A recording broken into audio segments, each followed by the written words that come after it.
Hare Krishna, welcome to this episode of Bhagavad Gita.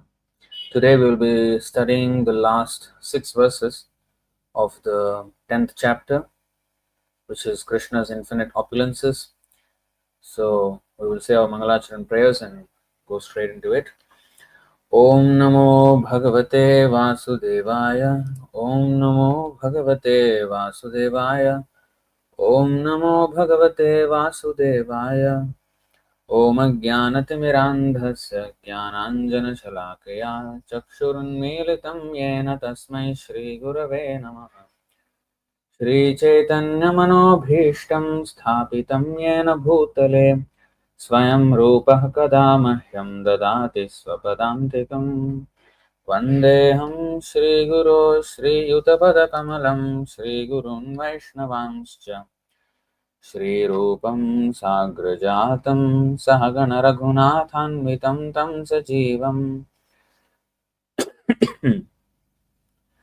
साद्वैतं सावधूतं परिजनसहितं कृष्णचैतन्यदेवं Shri Radha कृष्णपादान् सहगणललिता श्रीविशाखान्वितांश्च हे कृष्णकरुणा सिन्धो दीनबन्धो जगत्पते गोपेश गोपिकान्त राधाकान्त नमोऽस्तुते तप्त काञ्चन गौराङ्गी राधे वृन्दावनेश्वरि वृषभानुसुते देवी प्रणमामि हरिप्रिये वाञ्छाकल्पतरुभ्यश्च कृपा सिन्धुभ्य एव च पतितानां पावनेभ्यो वैष्णवेभ्यो नमो नमः। नमो विष्णुपादाय कृष्णप्रेष्ठाय भूतले श्रीमते भक्तिवेदान्त स्वामिनिति नामिने नमस्ते सारस्वती देवे गौरवाणी प्रचारिणे निर्विशेष शून्यवादी पाश्चात्य देशतारिणे जय श्री कृष्ण चैतन्य प्रभु नित्यानंद श्री अद्वैत गदाधर श्रीवासादि गौर भक्त वृंद हरे Krishna Krishna Krishna Hare Hare Hare Ram Ram Ram Hare Hare.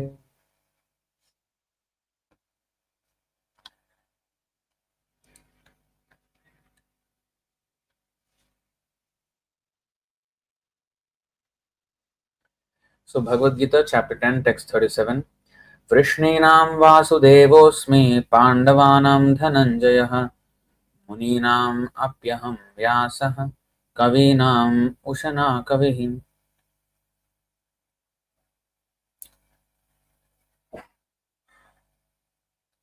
Vrishninam, of the descendants of Vrishni, Vasudeva, Krishna in Dwarka. There's actually more on this in the purport about Vasudeva. Asmi, I am, Pandavanam, of the Pandavas, Dhananjaya, Arjuna, Muninam, of the sages, Api, also, Aham, I am, Vyasaha, Vyasa, the compiler of all Vedic literature, Kavinam, of all great thinkers, Ushana, Kavihi, the thinker. Translation and purport by His Divine Grace A.C. Bhaktivedanta Swami Srila Prabhupada Ki Jai. Translation: of the descendants of Vrishni, I am Vasudeva, and of the Pandavas, I am Arjuna. Of the sages, I am Vyasa, and among great thinkers, I am Ushana. Purport: Krishna is the original Supreme Personality of Godhead, and Baladev is Krishna's immediate expansion. Both Lord Krishna and Baladev appeared as sons of Vasudev, so both of them may be called Vasudeva. From another point of view, because Krishna never leaves Vrindavan, all the forms of Krishna that appear elsewhere are his expansions. Vasudeva is Krishna's immediate expansion, so Vasudeva is not different from Krishna. It is to be understood that the Vasudeva referred to in this verse of Bhagavad Gita is Baladev or Balaram, because he is the original source of all incarnations, and thus he is the sole source of Vasudeva. The immediate expansions of the Lord are called Swamsha, personal expansions, and there are also expansions called Vibhinnamsha, separated expansions. Shall we read the whole thing and come back? No, I think we will explain this part first.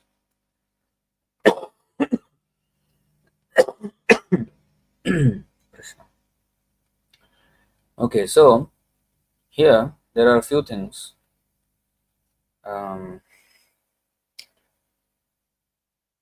What is that verse? Vrindavanam parityajya padamekam na gacchati. Okay, let's try.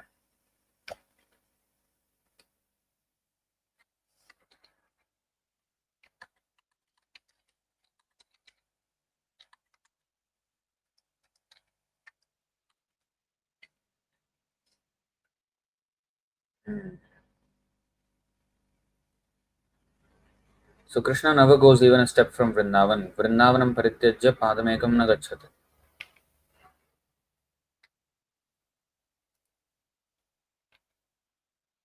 Let me see if there is another,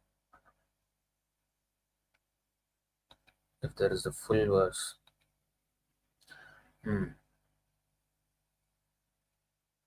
Actually here 10:9:21.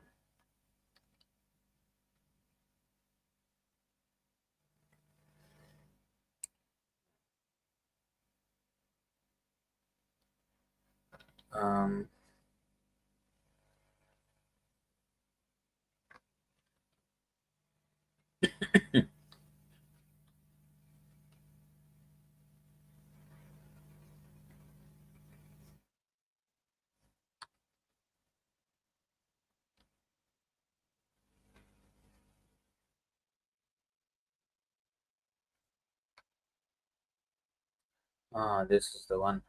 Antyalila 1.67. कृष्णोऽन्यो Yadu सम्भूतो यः पूर्णः सोऽस्त्यतः परः वृन्दावनं परित्यज्य क्वचिन्नैव गच्छति. This is the original verse. Prabhupada always says Vrindavanam parityajya padamekam na gacchati. Here the original verse, no difference in meaning.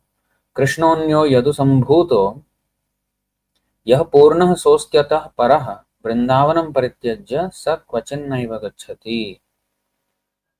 67. Let me actually write that down.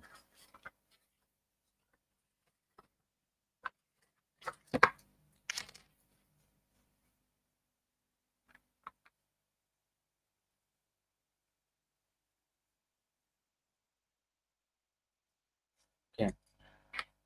So let's see the meaning.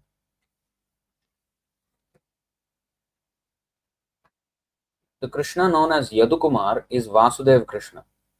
He is different from the Krishna who is the son of Nanda Maharaj. Yadukumar Krishna manifests his pastimes in the cities of Mathura and Dwarka, but Krishna, the son of Nanda Maharaj, never at any time leaves Vrindavan. This verse is included in the Laghu Bhagavatamrita 1.5.461 by Srila Rupa Goswami. Now, what is this? Two personalities of Vasudev Krishna and Krishna in Mathura and Dwarka and Krishna in Vrindavan, two separate persons. What is that? Well, the reason, now Krishna is the same person, of course, but the Vrindavan Krishna in Vrindavan, he just deals with his devotees.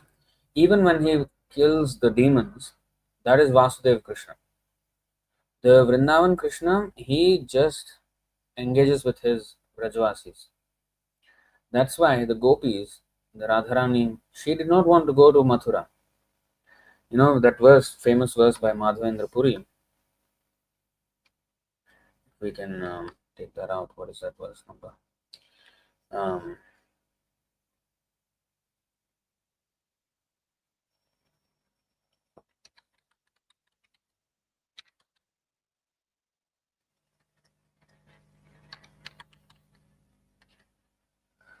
अयि दीन दयार्द्रनाथ है मथुरानाथ कदावलोक्यसे हृदयं त्वदलोककातरं दयितभ्राम्यति किं करोम्यहम्. Madhya, yeah.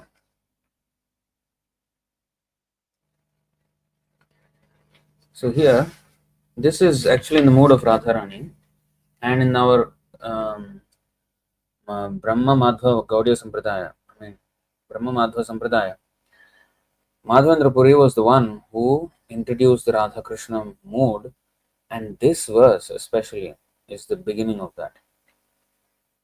So here, O my Lord, O most merciful Master, O Master of Mathura, when shall I see you again?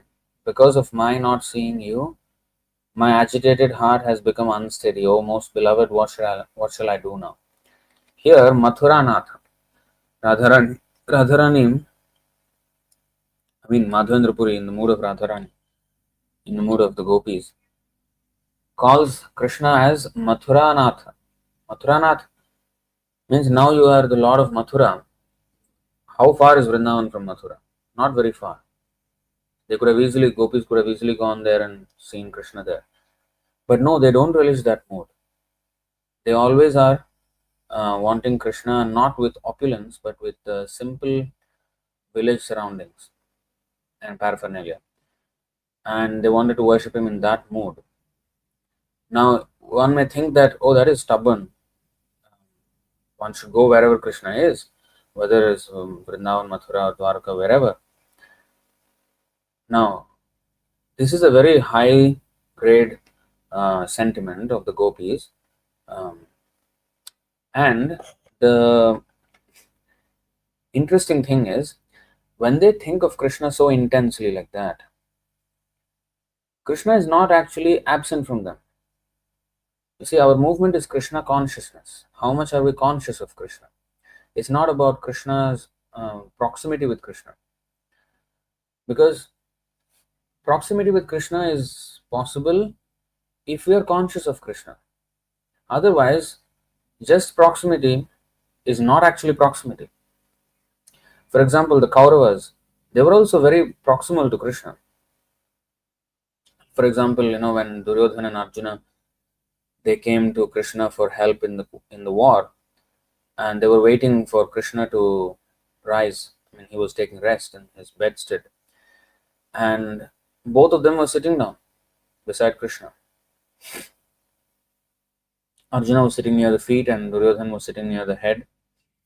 So when Krishna woke up, he saw Arjuna first. Of course, Krishna is Angani Yasya Sakalendriya Vrittimanti. He can see with his feet, hair, he can see with everything. So he can, and even whether he's sleeping or awake, he sees everything. Just imagine if Krishna is sleeping and he's inattentive, and then the whole creation, what will happen? So Krishna is always attentive, whether he's sleeping or awake, it doesn't even matter. But in the course of social etiquette, he was kind of sleeping, and when he woke up, he saw Arjuna first, and he asked Arjuna, "What do you want?" "Oh, Duryodhana, you're also here. What do you want?" "Since I saw Arjuna first, I will ask. Uh, Arjuna first." So Arjuna said, "I just want you. I don't want anything." Then actually, Krishna, he gave the options. Oh, I will be on one side of the war, but I will not fight, and my army will be on the other side of the war. Narayana Sena will be on the other side of the war, and they will fight. What do you want? So Arjuna immediately said, "I want you, Krishna." Then Duryodhana was more than glad to take the army of Krishna. So Mathuranath. So the thing is, devotees, they want Krishna. That's it. That's all they care for. So he is, always working for the benefit of the devotees, for the pleasure of the devotees. So in the case of Arjuna, in the case of Duryodhana, they were both proximal to Krishna. But one was Krishna conscious, the other one was not Krishna conscious. Duryodhana was not Krishna conscious. So the point is, proximity to Krishna is not what is to be coveted, but Krishna consciousness. And that consciousness, the gopis were at the pinnacle of it. Even Chaitanya Mahaprabhu said, Ramya Kachit Upasana Vrajavadhu Vargenaya Kalpita. So Chaitanya Mahaprabhu proclaimed that the gopis' method of worship is the highest. And this was their method of worship, that they wanted to worship him in Vrindavan. And when we say they wanted to, they were already worshipping. Because when you so intensely want, not only intensely want, when we are, of course, when we intensely want Krishna, then Krishna is right there. We can feel the presence of Krishna. Because Krishna and thought of Krishna is non-different. Abhinnatvan namanamino. In fact, the second verse, second offense against the holy name. What is that? Shubhasya Sri Vishnor Yaguna Namad Sakalam Bhinna Pashyet Saiha Namahita Karha. That means, one meaning, of course, is that if we consider the demigods equal to Krishna, that's an offense. But another meaning of that same shloka is Shri Vishnoha Namad Sakalam Dhiya Bhinnam Pashyet Saiha Namahita Karha.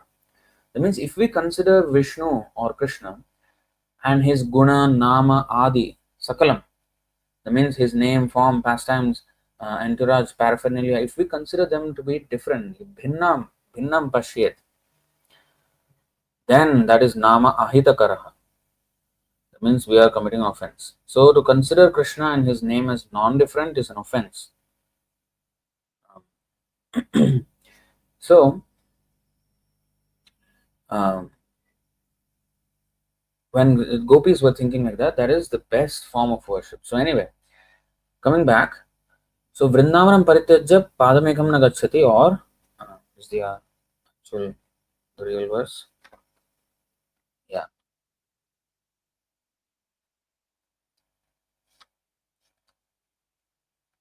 Krishnonyo yadu sambhuto yah purnah sostyatah parah Vrindavanam Parityajya sa kvachinnaiva gacchati. So this is so it is said Krishna anya yadu sambhuto. So this is a very confidential aspect of Krishna, that Krishna in Vrindavan is different from Krishna in Mathura and Dwarka. That is Vasudeva Krishna. In fact,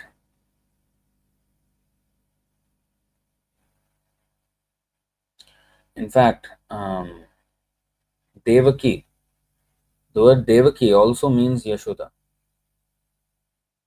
So here, Vasudeva, in the today's verse 10:37, Vasudeva means Krishna and Balaram also, right? Krishna and Balaram, both are Vasudeva. And Vasudev at the same time also means only Mathura and Dwaraka Krishna, and not the Vrindavan Krishna. And Vasudev means Balaram, because from Krishna, the first expansion is Balaram. All this is explained in the Chaitanya Charitamrita Adilila. So from Krishna, the first expansion is Balaram, and from Balaram, the Chaturvyuha expansions come about, which are Vasudeva, Sankarshan, Pradyumna, Aniruddha. So that Vasudeva is actually a Chaturbhuj Narayana root. Shankachakra Gada Padmadhara. So he is Vasudeva also. And because Balaram is the source of that Vasudeva, and from that Chaturvyuha, that Sankarshan, there is another Adinarayana expansion. And then from Adinarayan comes second Chaturvyuha, which is Vasudeva, Sankarshan, Pradyumna, Aniruddha again. From that Sankarshan, who is also called Mahasankarshan, comes expands the Purusha avatars, which is the Mahavishnu in the material world. So all these expansions both in the spiritual and the material world, all the Vishnu Tattvas, the Swamsha expansions of the Lord, come from Balaram, who comes from Krishna. So because Balaram is the source of Vasudeva in the Chaturvyuha, this Vasudeva also means Balaram. So many meanings, you see. And here in this verse we see that Yadukumar Vasudeva Krishna. And then Vrindavanam Parityajya sa kvachannaiva gacchati. Vrindavan Krishna is different. Now Devaki I think there is that verse. Let me just.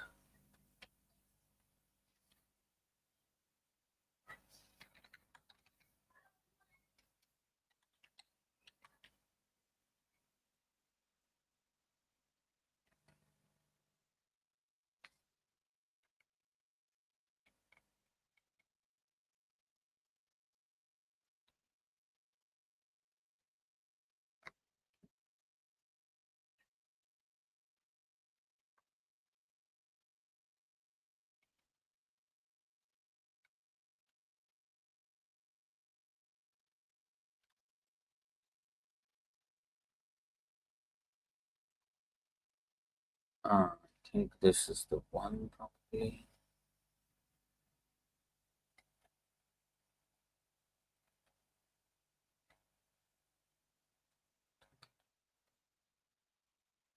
Just give me a while here.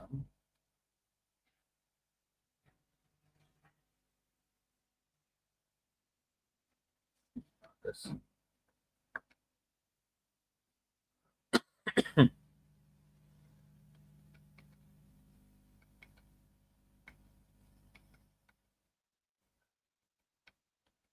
There is a verse which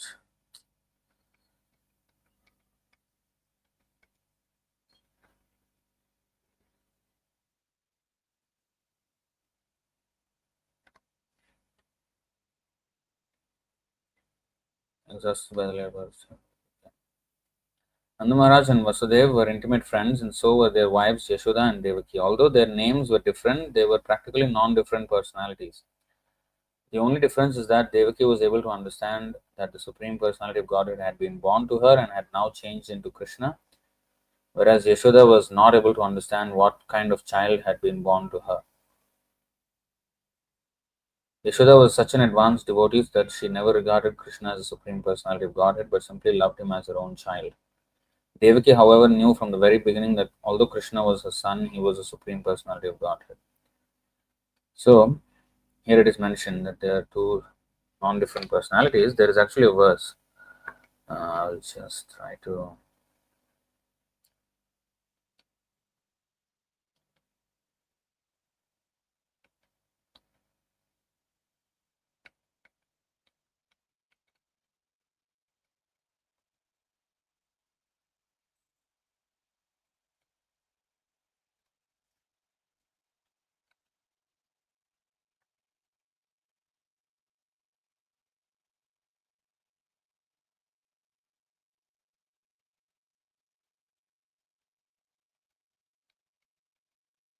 Krishna. Yeah, this is the one. 10:21. 10. Should note this down.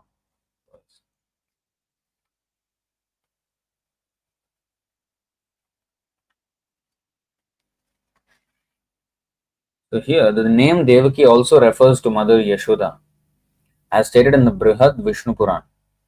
Dvenamni Nanda Bharyaya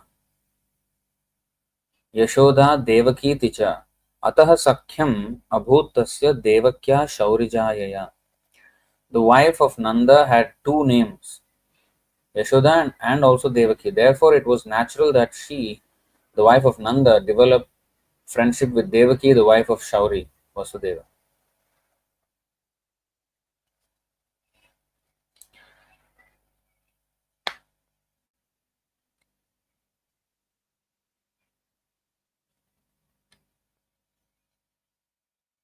So,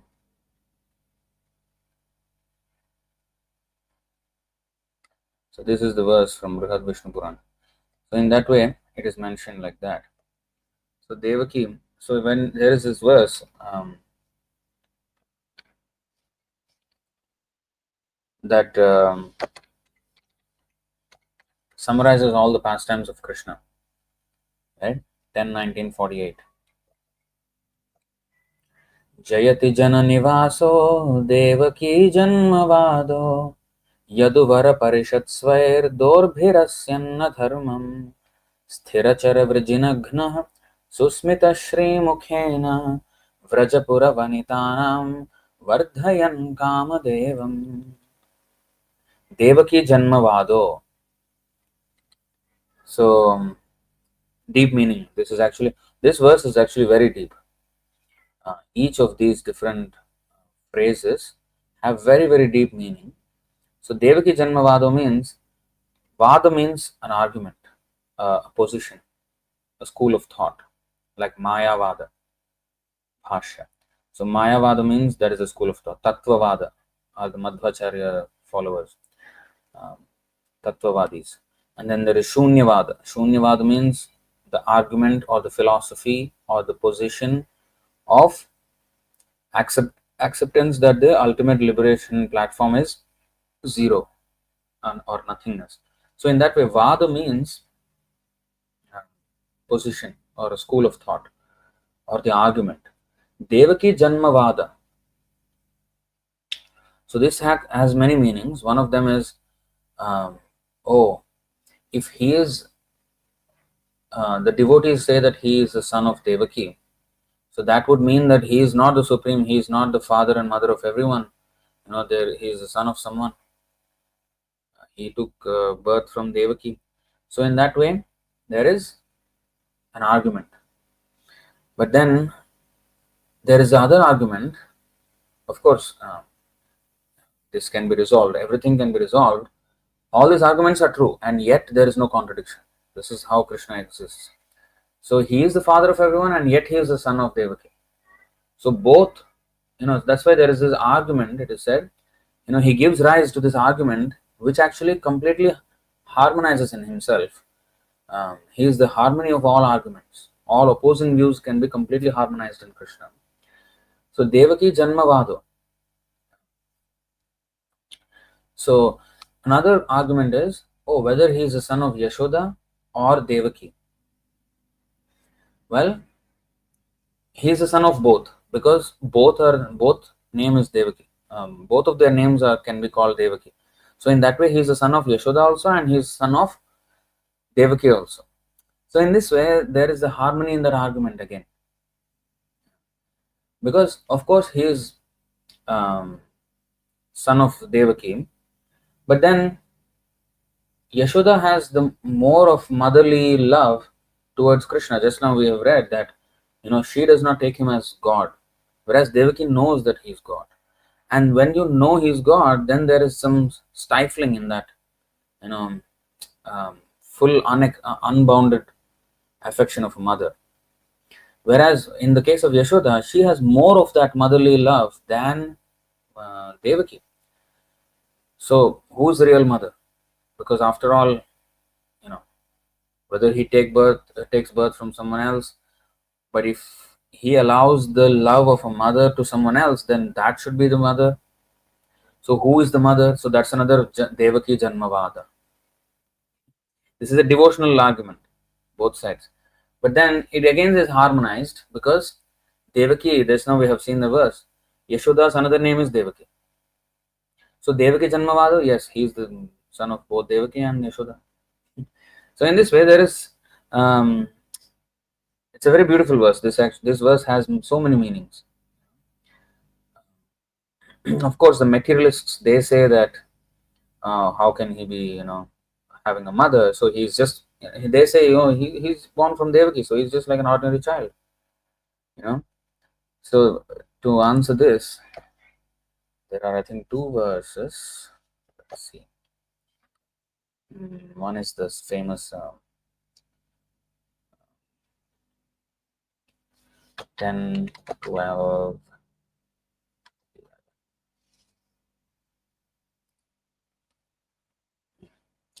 So here, the last verse of this series. Itham satam brahma sukhanubhutya dasyam gatanam paradaivatena maya shritanam naradarakena sakam vijahruh krita punya punjaha. So you see, the same Krishna is understood by different classes of people in different ways.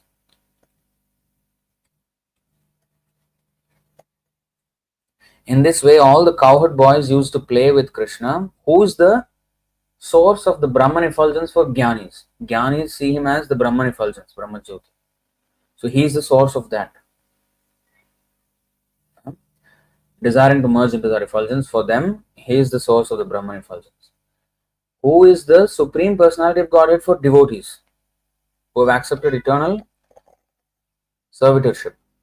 He is the same person, but he is understood differently by different classes of beings. Brahmeti, Paramatmeti, Bhagavaneti Shabdate. Vadanti tat tattvavidas tattvam yadjnanam advayam. Advayam means he is the same person. He is not two different, three different people. But he is realized differently in different stages according to the levels of realization of the transcendentalist. So he is understood as the source of Brahman effulgence for Jnanis. He is understood as the Supreme Personality for devotees, Supreme Personality of Godhead, Bhagavan for devotees. Paradaivatena. Maya Shritanam, and who for ordinary persons is but another ordinary child, Devaki Janmavada. So they argue that he is just an ordinary child, he is just the son of a woman named Devaki. That's all he is. Maya Shritanam Naradarakena. And for those and who for ordinary persons is but another ordinary child. The cowherd boys, having accumulated the results of pious activities for many lives, were able to associate in this way with the Supreme Personality of Godhead. How can one explain their good fortune? See? So, in this way, we can understand that Krishna is differently understood, but he is the same one person. And all these arguments are not different.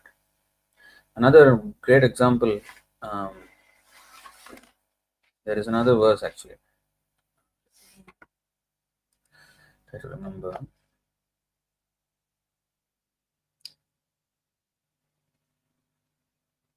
is that verse? In the 11th canto.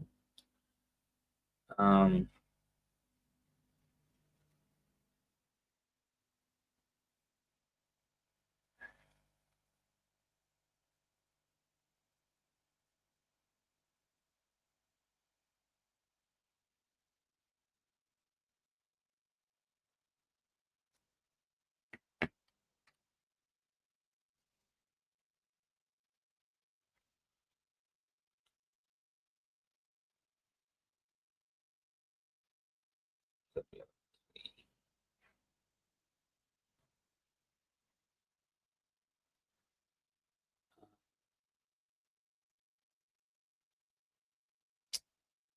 I'm unable to remember. Um,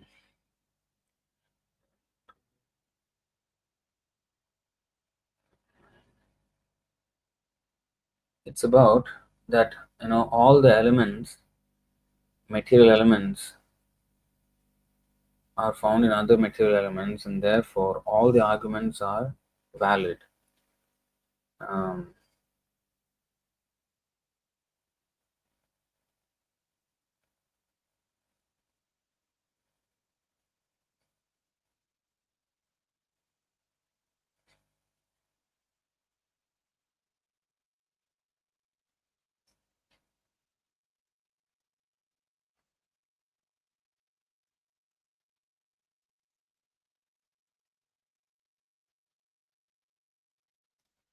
11.3.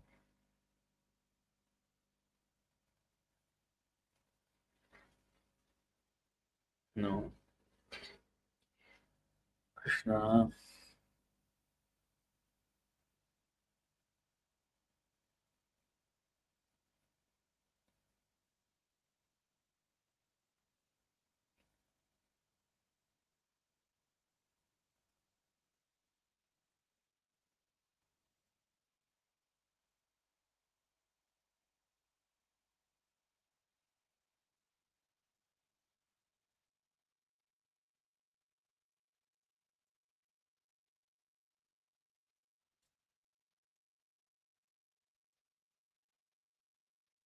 I don't know what.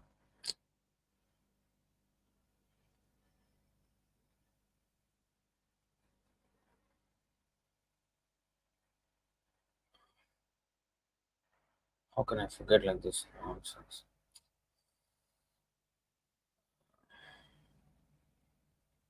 Oh, here we go.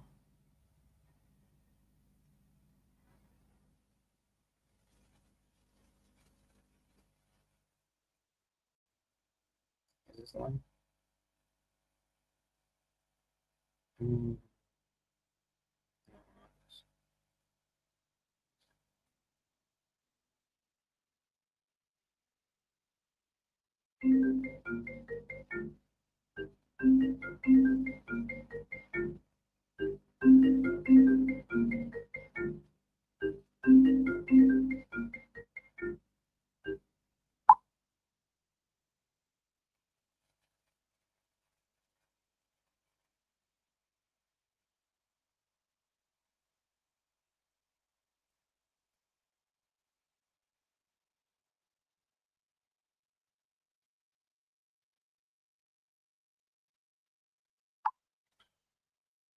Um,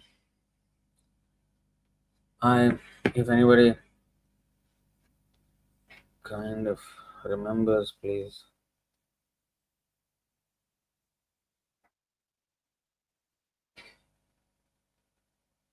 Yes, yes. 22nd chapter. Yes, this is the one. 11:22. Oh, Krishna. Okay, you see, 11:22. I will just take it out. Sorry for all that time waste.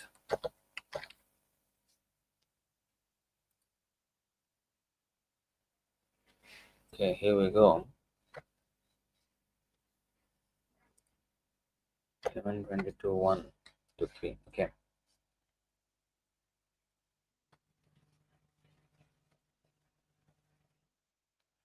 Okay, I'll just read the translations here. So Uddhava asks here, my dear Lord, O Master of the Universe, how many different elements of creation have been enumerated by the great sages? Um, okay, you know what? I'll just go to the answer. Shri भगवानुवाच युक्तं च सन्ति सर्वत्र भाषन्ते ब्राह्मणा यथा मायां मदीयम् उद्गृह्य वदतां किं नु दुर्घटम्.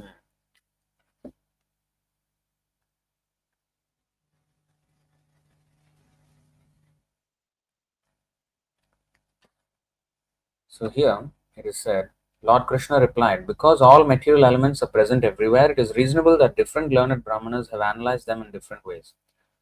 All such philosophers spoke under the shelter of my mystic potency, and thus they could say anything without contradicting the truth. You see, this is the thing. They all are, you know, saying, see, when philosophers argue, I don't choose to analyze this particular case in the same way that you have. When they do that, it is simply my own insurmountable energies that are motivating their analytic disagreements. That does not mean there is no right or wrong, everybody is correct. Yatamma tatapat. No, no, no. The devotee will know the correct conclusion in all those things. Now, the person who's not a devotee, he will side one side of the argument or the other side of the argument. For example, the Advaitavadis, they say that the God is impersonal. Now, devotees, we say God is personal. But actually, we say God is personal and impersonal. Both. How can that be? Or how can you have two sides of the argument at the same time? We can. Because Brahmeti Paramatmeti Bhagavaniti Sabdyate Vadanti Tat Tattvavidas Tattvam Yajnanam Advayam. It is Advayam. The Supreme Absolute Truth is Advayam. He is non-different, but he's realized in different ways, different stages, as impersonal, personal, and localized. So, in this way, the devotees know how to harmonize all the apparent contradictions with ease. Whereas, when one person says that, he is just the son of Devaki, a materialist may say, he is just the son of Devaki. He is not wrong actually, because Krishna is the son of Devaki. But his understanding of what the son of Devaki means, that is wrong. But the statement is right. But he doesn't understand. Although he is stating the correct thing, but still he doesn't understand. This is Maya. The power of the illusion of the Lord is that when he says, "Oh, this is Krishna is just the son of Devaki," son of a woman named Devaki. Not wrong. It's correct. But that does not mean he is not an ordinary child. So that conclusion is wrong. And when somebody says, "Oh, he is just the son of Devaki," actually not Yashoda, or he's son of Yashoda, not Devaki. Well, even in devotional, of course, there is sometimes an argument like this. But even then, that also can be harmonized. Oh, how can a person be angry and loving at the same time? Well, Narasimhadev was angry and loving at the same time. Krishna also, paritrana sadhunam vinashasya dushkritam. At the same time, his killing and his protecting the devotee, the result is the same again. Both get liberated. Of course, there is difference in liberation, but both are liberated. Both are made to associate with the supreme absolute truth, whether in the Brahman feature or the Bhagavan feature. So you see, there is, in that way, a devotee will understand that there is no disharmony in Krishna's existence. So yeah, so that's a long-winded explanation, but we can understand each of these things very deeply. Actually, that's why there is unlimited things we can learn from Krishna, Bhagavad Gita, Bhagavatam. We can go to great depths. So Vrishninam Vasudevosmi. See how much we have only gone to one line now, but we will try to speed up a little here. Pandavanam Dhananjaya. Pandavanam Dhananjaya. So of the Pandavas, I am Arjuna. Of course, he's speaking to Arjuna only. Actually, amongst the sons of Pandu, Arjuna is famous as Dhananjaya. Dhananjaya means the winner of wealth. He actually got the mountain of gold for his brother for the Rajasuya sacrifice.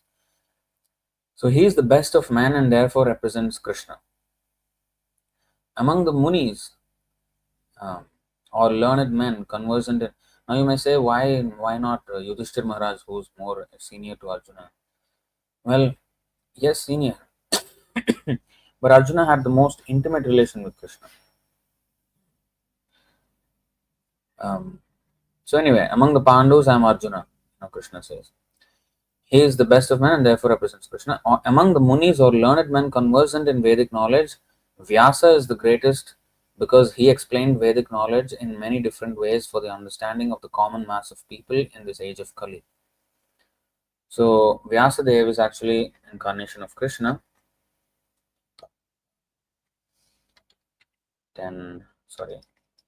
1:3:21.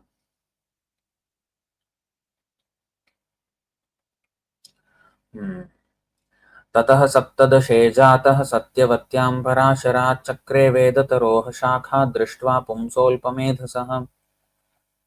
Thereafter, in the 17th incarnation of Godhead, Sri Vyasadeva appeared in the womb of Satyavati by Parashar Muni, and he divided one Veda into several branches and sub-branches, saying that the people in general were less intelligent.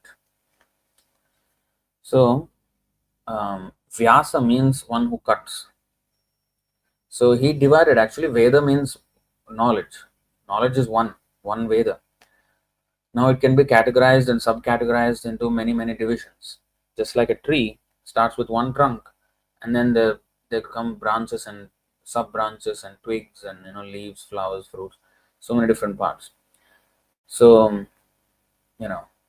Veda and several is one, but Vyasa, he has categorized and sub-categorized, and he not only categorized the Vedas, he also had disciples and their paramparas, and he gave them a particular section of the Vedas. That's why if you Gotra, when somebody says that I'm from such and such Gotra, that is actually a lineage of sages who have been given, for example, in my Smartha so-called lineage, I am supposed to be coming from Bharadwaja Gotra and Krishna Yajurveda Shakha. See, that is what our family line belongs to that. That means we were supposed to study the Krishna Yajurveda Shakha, that branch of Veda. So actually in the 12th canto, again, I have to find out where this is.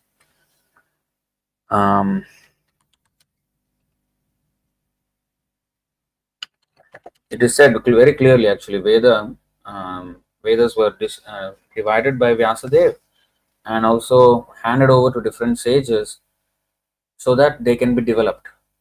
that branch of knowledge can be further well developed, and that lineage can be expert in that branch, and different people, different lineages become expert in different branches of the Vedas. And finally, the Vaishnavas, like what the six Goswamis did, Nana Shastra Vicharanaika Nipunao Sadharma Samsthapako. So, Lokanam Hitakarino. So, for the benefit of the world, they have studied all kinds of Shastras and concluded, or how to say, gleaned the ultimate conclusions from all the Shakha, or all the branches of Vedic knowledge, and presented that conclusion for the population of Kali Yuga, so that, and made it very easy for everybody to understand and easily follow the principles that they set forth. Of course, Chaitanya Mahaprabhu gave the Harinam, which is the conclusion of all Vedas, but Vidyavadhu Jivanam, and at the same time, the other rules and regulations which also Chaitanya Mahaprabhu instructed the Goswamis to write about will guard that chanting process and make the devotee solid, so that he can chant the holy name offenselessly. So in order to cater to that, there are so many other rules, but not too many rules. The Niyamagraha, like Smartas, they have so many rules, but they forget the aim of the whole thing. So they just are concerned with the rules, but not with the aim of those rules. So that's Niyamagraha. Or if I don't follow enough rules, I also cannot sustain my spiritual life, especially in the Vaidhi Bhakti stage, when we are following devotional service according to rules and regulations. We have to follow the rules and regulations, because otherwise we will fall apart, fall away from the devotional line. See? So the Vaishnavas, they conclude everything, but Vyasadeva actually, let me see if I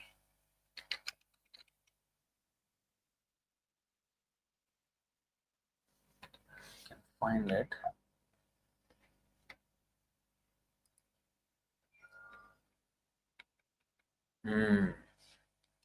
12:6:36. Okay, yeah.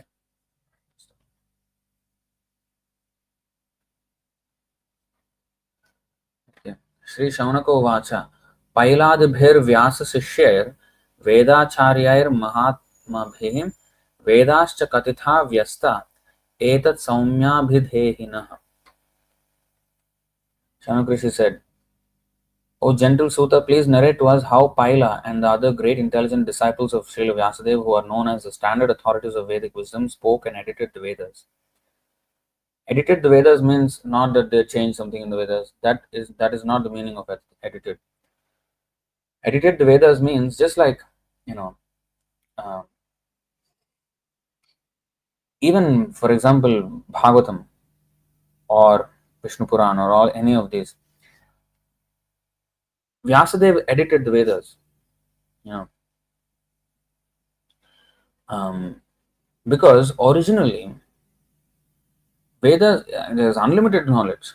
So what he gave to us is already a limited version, and from that the Goswamis gave even limited version and the essence of the whole thing. So they gleaned from various sources, or you can say there is a lot more history. For example, Bhagavatam. Bhagavatam contains history, for the most part, is only from this day of Brahma. All the other previous days, years and decades of Brahma and the previous creation, there's not much information. 99%, 98% of the knowledge in the Bhagavatam is from this day of Brahma. So how much is left out? For example, the Vedas are actually 1 billion verses in Brahmaloka. Even that is also compared to eternal and infinite knowledge. That is actually a finite number. 1 billion, what? 1 billion verses? Although it's a huge number in our calculation.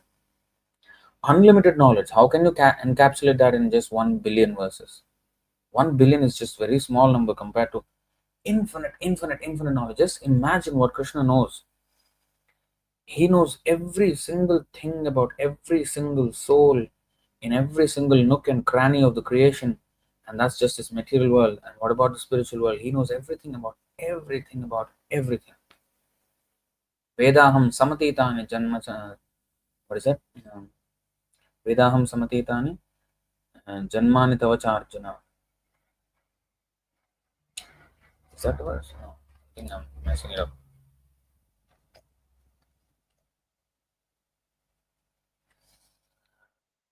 We will come back here again.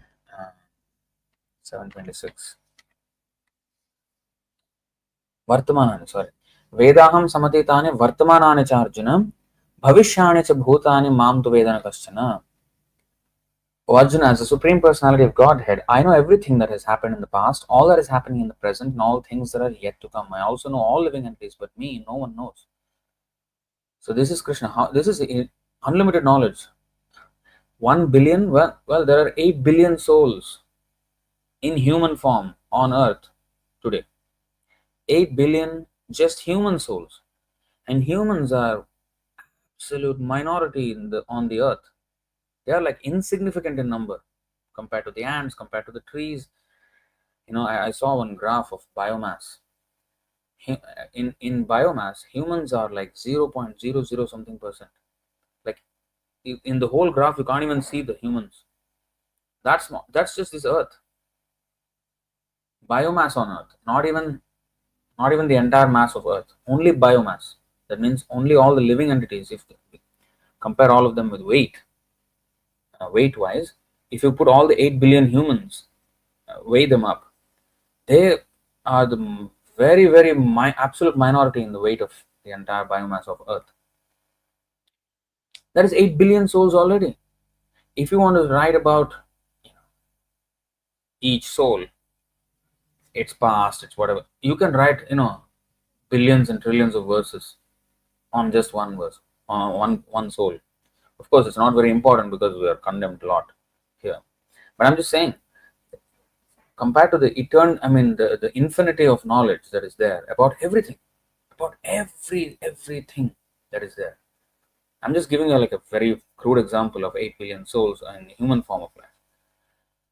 So just imagine all that in 1 billion verses. How much can be described in 1 billion verses?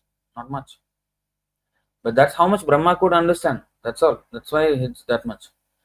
So there's way beyond what Brahma can understand. That's why what Brahma said in the 10th canto.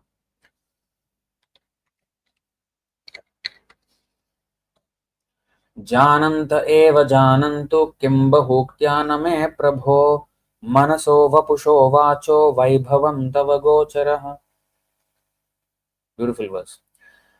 Brahma is saying, there are people who say, I know everything about Krishna. Let them think that way. As far as I am concerned, I do not wish to speak very much about this matter. Oh my Lord, let me say this much.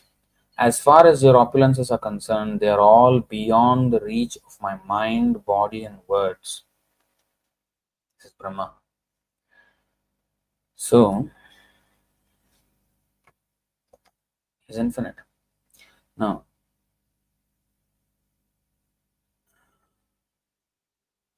okay, so this is the next verse. So first, the subtle vibration of transcendental sound appeared from the sky of the heart of the most elevated Lord Brahma, whose mind was perfectly fixed in spiritual realization. One can perceive the subtle vibration when one stops all external hearing.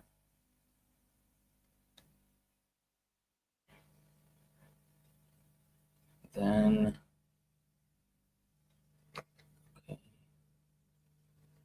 Omkara produced 3 sounds, has unseen potencies and manifests automatically within a purified heart. It is a representation of the absolute truth in all 3 of his phases, the Supreme Personality, the Super Soul, and the Supreme Impersonal Truth. It's a whole other topic, but how from the transcendental sound the whole creation came about. It was beautifully explained in the Tattvavit dāsa. I'm just reading Tattvavit dāsa right now. was just beautifully described how from the sound everything was created, from the transcendental sound, from the Vedas. Vedas are eternal. Uh, it was beautiful. I mean, it's a whole different topic, but I don't want to go into that now. Let's see if I can. Oh, this is.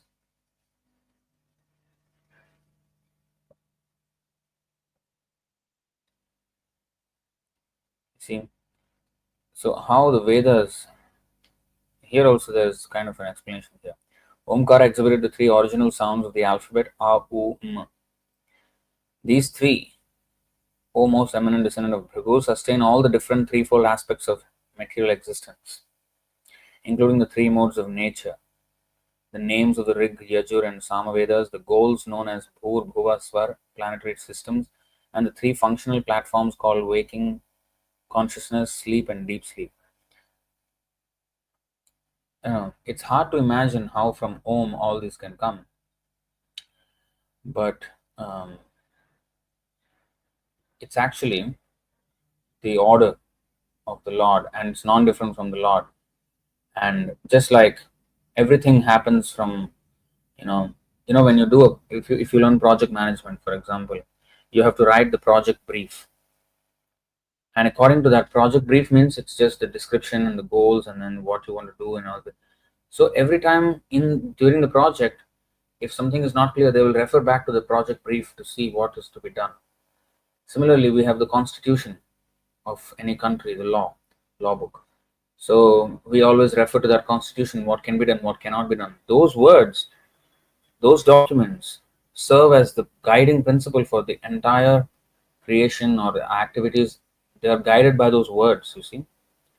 So similarly, the whole creation is guided by the words of Krishna. How Krishna, even in Bible it is said, the Lord thought, let there be creation, and there was creation. So let there be creation, that words brought about the creation. So he can create with just by saying it into existence. So even in our own limited experience, we see that words govern the entire range of creation, maintenance, and destruction of everything. So similarly, from the sound of Om, all these manifestations come. And that's why iti shodashakam namnam kalikalmashanashanam nata parataropaya sarvavedeshu drishyate. This Mahamantra is the condensed version of all the Vedas because Om and Hare Krishna mantra is non-different, first of all. From Om only came all the expanded, all the Vedas. And therefore, the condensed version of all the Vedas is Om or the Hare Krishna Mahamantra, which is more personal. Whereas Om is sometimes chanted by impersonalists. But Hare Krishna is very specific. Whereas Om sometimes is interpreted differently by different people. But Hare Krishna means there is no ambiguity. So there is no difference anyway between Om and Hare Krishna. So therefore, this Hare Krishna Mahamantra is the concentrated version of the entire Vedic literature. Vidyavadhu Jivanam. So in this way we have to understand. In fact, even the Vaishnava songs are expansions from the Mahamantra. The mood, we have to chant it in full surrender, right? By right. We have to work towards that. Now, how to surrender? So, Sharanagati book by Bhaktivinoda Thakur, for example, gives so many songs about each of the 6 aspects of surrender and is teaching us the mood in which we have to approach Krishna. And that's the mood in which we have to chant. Those are the moods in which we have to chant the Hare Krishna Mahamantra. So, in that way, all the Vaishnava songs written by authorized acharyas are actually expansions of the holy name, and they are the essence of the Vedic conclusions. That's why Vishwanath Chakravarti Thakur said, Narottam Das Thakur's songs, which are in very simple Bengali language, are non-different from the Vedas. And it is true for Bhaktivinoda Thakur, but it's true for any acharya's writings. They are non-different. So anyway, Vyasa, I'm unable to find out the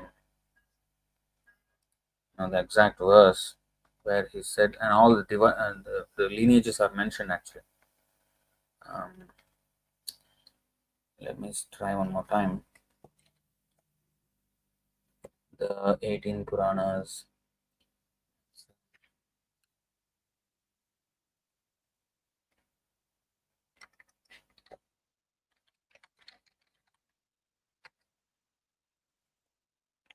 I don't know if I can find it, but I'll just try it. I don't. I'm just going to move on. It's in the 12th canto. So sure.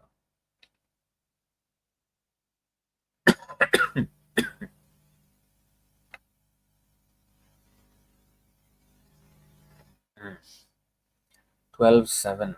Okay. So here, the Puranas are mentioned here. The 18 major Puranas, the names are mentioned. Then Shakha Shishya Shishya Prashishyanam. Yes, Shishya Shishya Prashishyanam. 3 times the word Shishya is used. Brahman Nidan Samakyatam Shakha Pranayanam Mune Shishya Shishya Prashishyanam Brahma Tejo Vivardhanam.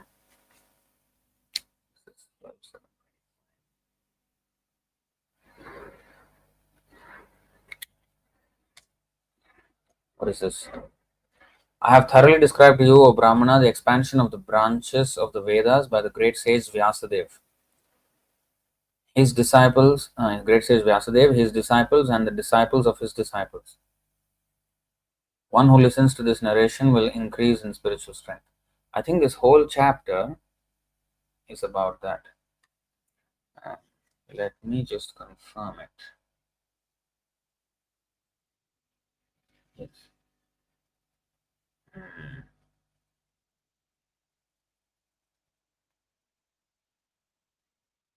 Actually, it starts off in the 6th chapter, 12:6.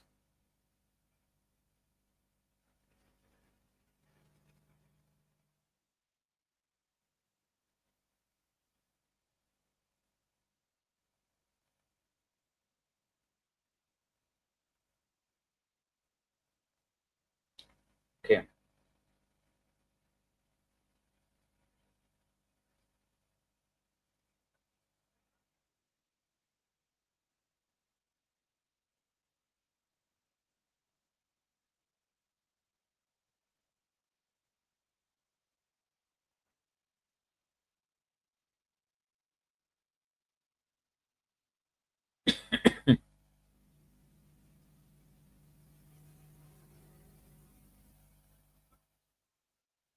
Okay, we will actually just go a little bit.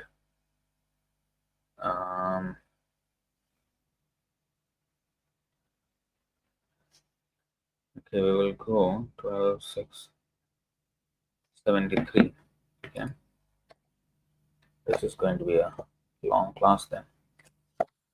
Sorry about that. Okay, here I'll just read the translation. Okay.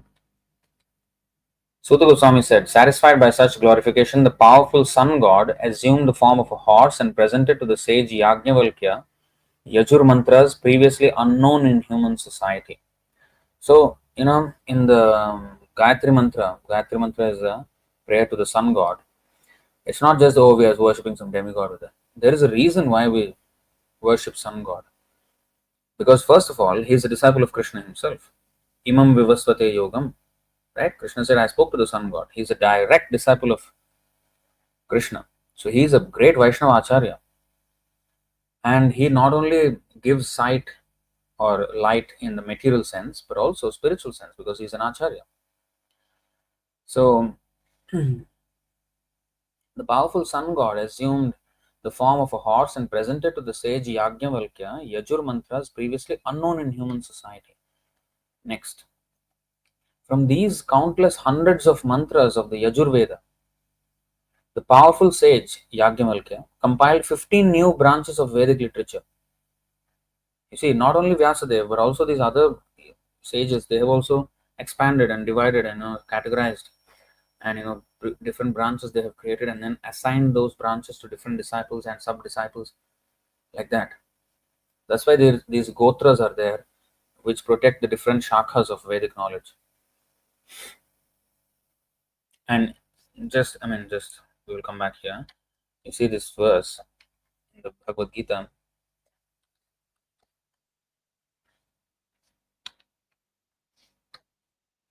Shri Bhagavan ऊर्ध्वमूलम् अध शाखम् अश्वत्थं प्राहुरव्ययम् छन्दांसि यस्य पर्णानि यस्तं वेद स वेदवित्.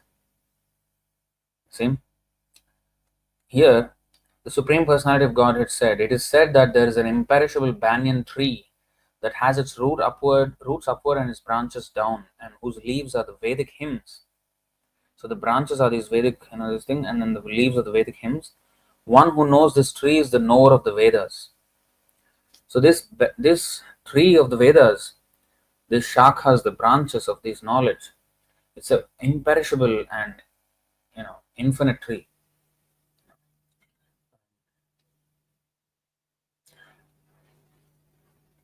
But it's carried forward by the stages.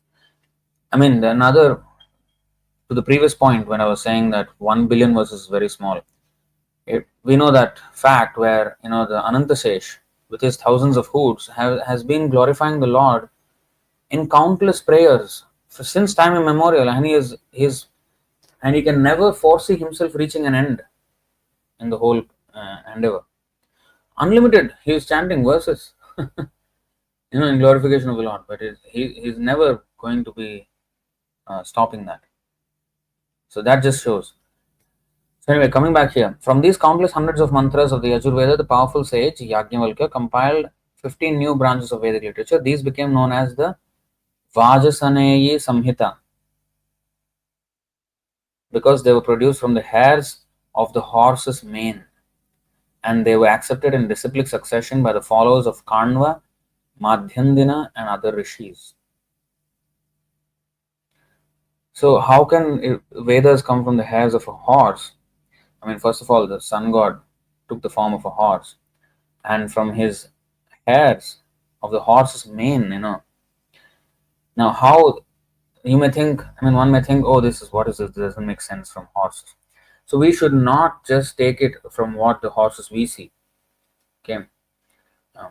This is another aspect that was explained in the Tattvavit very, very nicely.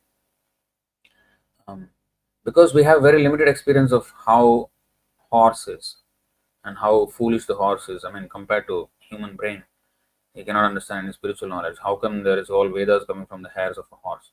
So it doesn't make sense to us with our current context, current experience. Similarly, the milk ocean.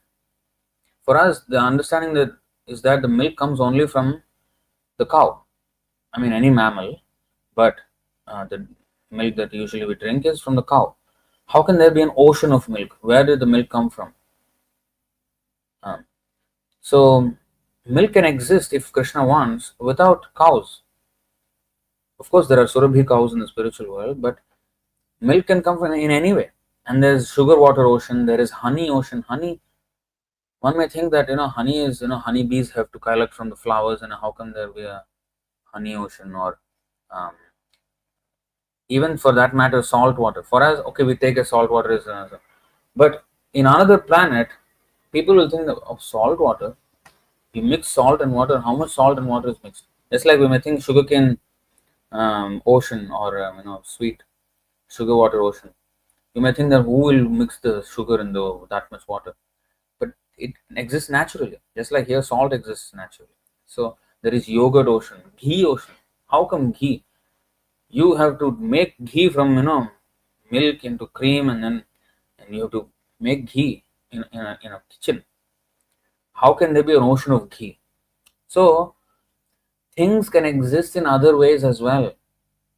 In this planet, yes, ghee, that's the only way to make. But not that in every place in the universe and beyond the universe, things have to happen exactly the same way as they happen on this planet. So therefore, this is when the Vedas say something which doesn't make sense to our experience, we should not give our experience more importance than the statement of the Vedas. We should accept the Vedas as literally. Not that they were saying something else, it means something else. Just because I cannot adjust the statement of the Vedas in my own mind, and therefore I make some other meaning out of it. That's offensive. So anyway, you see, and they were accepted in disciplic succession, parampara, by the followers of Kanva, Madhyandina, and other rishis. Then Jaimini Rishi, the authority of the Samaveda, had a son named Sumantu, and the son of Sumantu was Sutvan. The sage Jaimini spoke to each of them a different part of the Samaveda Samhita. Again, division.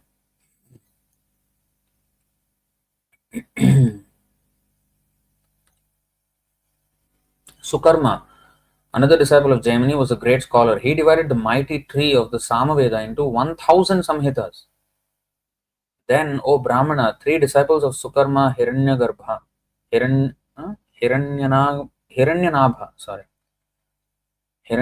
the son of Kushala, Paushyanji, and Avantya, who was very advanced in spiritual realization, took charge of the Sama mantras.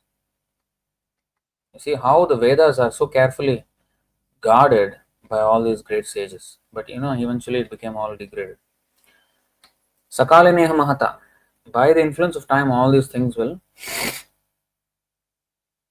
be destroyed, and again they will be revived by the Lord. In fact, there's this beautiful verse, so we'll go there and come back again, about Chaitanya Mahaprabhu, written by Sarvabhauma Bhattacharya. Of course, you must be knowing this verse, Vairagya Vidya Nija Bhakti Yoga.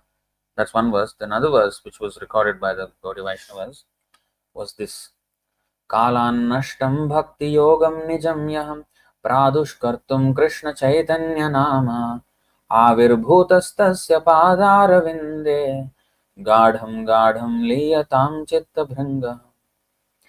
Kalan Nashtam Sakaleneha Mahata Yogo Nashtaha. In Bhagavad Gita, here also, Kalan Nashtam Bhakti Yogam Nijamyah Pradushkartum Krishna Chaitanya. Pradushkartum means revive. So let's see. Let my consciousness, which is like a honeybee, take shelter of the lotus feet of the Supreme Personality of Godhead, who has just now appeared as Sri Krishna Chaitanya Mahaprabhu, to teach the ancient system of devotional service to himself. This system had almost been lost due to the influence of time.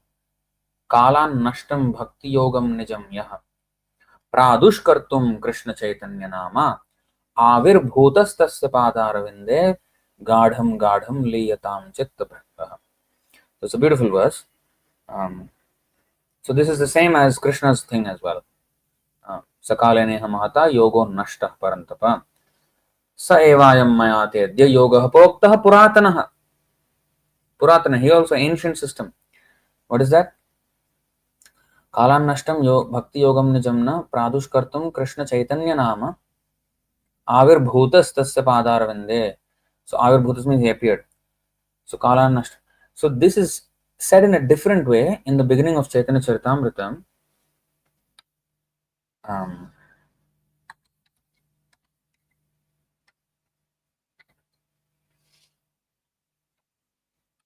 अनर्पित चरीं चिरात् करुणयावतीर्णः कलौ समर्पयितुमुन्नतोज्ज्वलरसां स्वभक्तिश्रियम् हरिः पुरटसुन्दरद्युतिकदम्बसन्दीपितः सदा हृदयकन्दरे स्फुरतु वः शचीनन्दनः. See, anarpita charim chirat karunayavatirnah kalau samarpayitumunnatojvalarasam swabhakti shriyam. May the Supreme Lord, who is known as the son of Srimati Shachi Devi, be transcendently situated in the innermost chambers of your heart. Resplendent with the radiance of molten gold, he has appeared in the age of Kali by his causeless mercy to bestow what no incarnation has ever offered before. Anarpita. Actually, it was Arpita because every day of Brahma, Chaitanya Mahaprabhu comes and he gives this. But here it is said, Anarpita charim chirat karunaya. Chirat means for a long time. But here it is mentioned as never. No incarnation has ever offered before. But chirat means for a long time. Almost never. Just like we are called Anadi Karma Phale. Anadi Karma Phale Podi Bhavarnava Jale. Bhaktivinoda Thakur said. Anadi Karma Phale Podi Bhavarnava Jale. Since time immemorial, it's so far back in the past that it's almost immemorable. Billions and billions and billions of years have passed without this, so it is almost like it was never done before. Same thing, kalan nashtam bhakti yogam nijam yah pradush kartum, to revive. So here, what no incarnation has ever offered before, the most sublime and radiant mellow of devotional service, the mellow of conjugal love. So it's slightly differently worded, but kind of the same meaning. So going back, the 500 disciples of Paushanji and Avantya became known as the northern singers of the Samaveda. And in later times, some of them also became known as eastern singers. Because Samaveda is like it's a song. Beautiful songs are there. And I think the other day I was actually making you listen to an audio of one of the songs of Samaveda, which is sung at midnight. It had a very exquisite melody. And that is actually mentioned in the Bhagavad Gita, one of the previous verses. Anyway, Samaveda is full of songs, and the disciples of Pushyanji and Avantya sages, they sang. Then 5 other disciples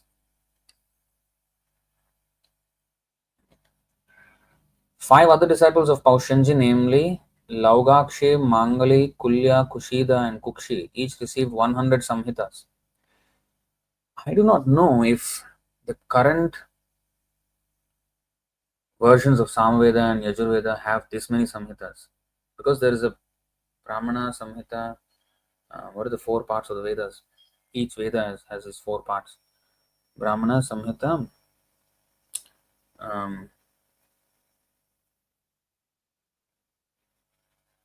There are 4 parts. I forget this. It's there in the Chaitanya Charitamrita anyway.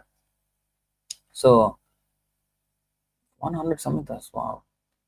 So next, Krita, the disciple of Hiranyanabha, spoke 24 samhitas to his own disciples, and the remaining collections were passed down by the self-realized sage Avantya. So this is the 6th chapter. Then if you go to 7th chapter, the Puranic literatures. Okay.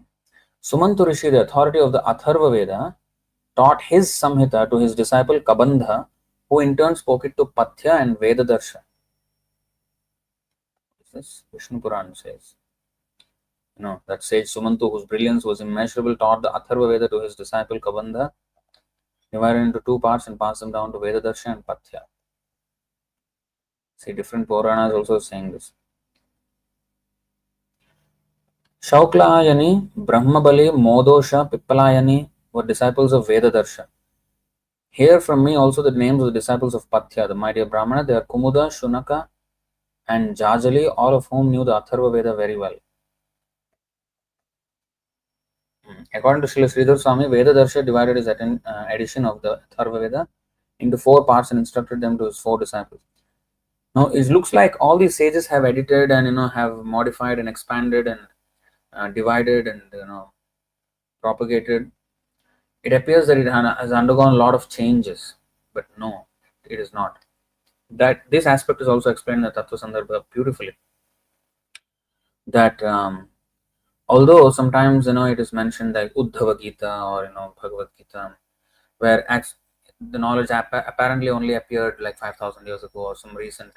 Even if you take Prahlad Maharaj, which is a few million years ago, compared to eternity, time immemorial, this is nothing. This is very recent, right? So did that knowledge appear at that time when that devotee spoke or when the Lord spoke? No. They were just repeated. They were already in existence. And they just came through this self-realized soul or the personality of Godhead and then again appeared back in the human society for us to, they were just echoed again. That knowledge was always there. Just like Yoga Proktaha Puratana. This is old knowledge. Just Krishna again reiterated it. So different sages. So even though sometimes things in the Vedas. Apparently, they were spoken in some historical context. So this person spoke to that person about this. Appears that that knowledge came into existence at that time when that was spoken. No, always there. It was just it was passed on many times, and then now it came through this person. That's all.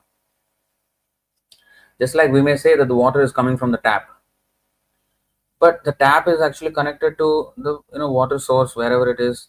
It's a government water source. That reservoir is where it is coming from. So similarly, um, you may say this is a source, but actually that is a source, but actually that is a source. That is like sometimes the big tank in India will have these big water tanks in different areas of the city. So it appears that the water comes from there. Yes, true, but then eventually water comes from where does the tank get the water from?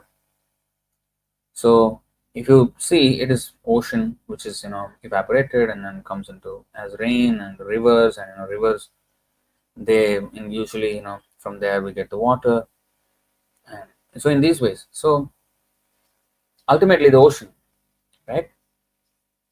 But it appears to come from some other source. That's all. Similarly, these Vedas are like that. So they are never recent, although they may be spoken recently. They are not recent. It is yoga prokta puratana anarpita charim chirat karunaya avatirna kalo kalannashtam bhakti yogam nijamya pradushkartum Krishna Chaitanya nama. So pradushkartum means revival. So Babru and Saindhavayana, disciples of Shunaka, studied the two divisions of their spiritual master's compilation of the Atharvaveda. Saindhavayana's disciples Savarna and disciples of other great sages also studied this edition of the Atharvaveda. So there appears to be multiple editions of Atharvaveda. That does not again mean that it was edited and sometimes changed or something added or concoction. These are all perfected sages. So it is still.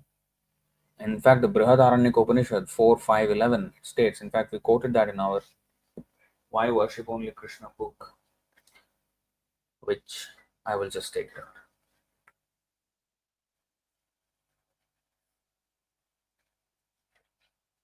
it out.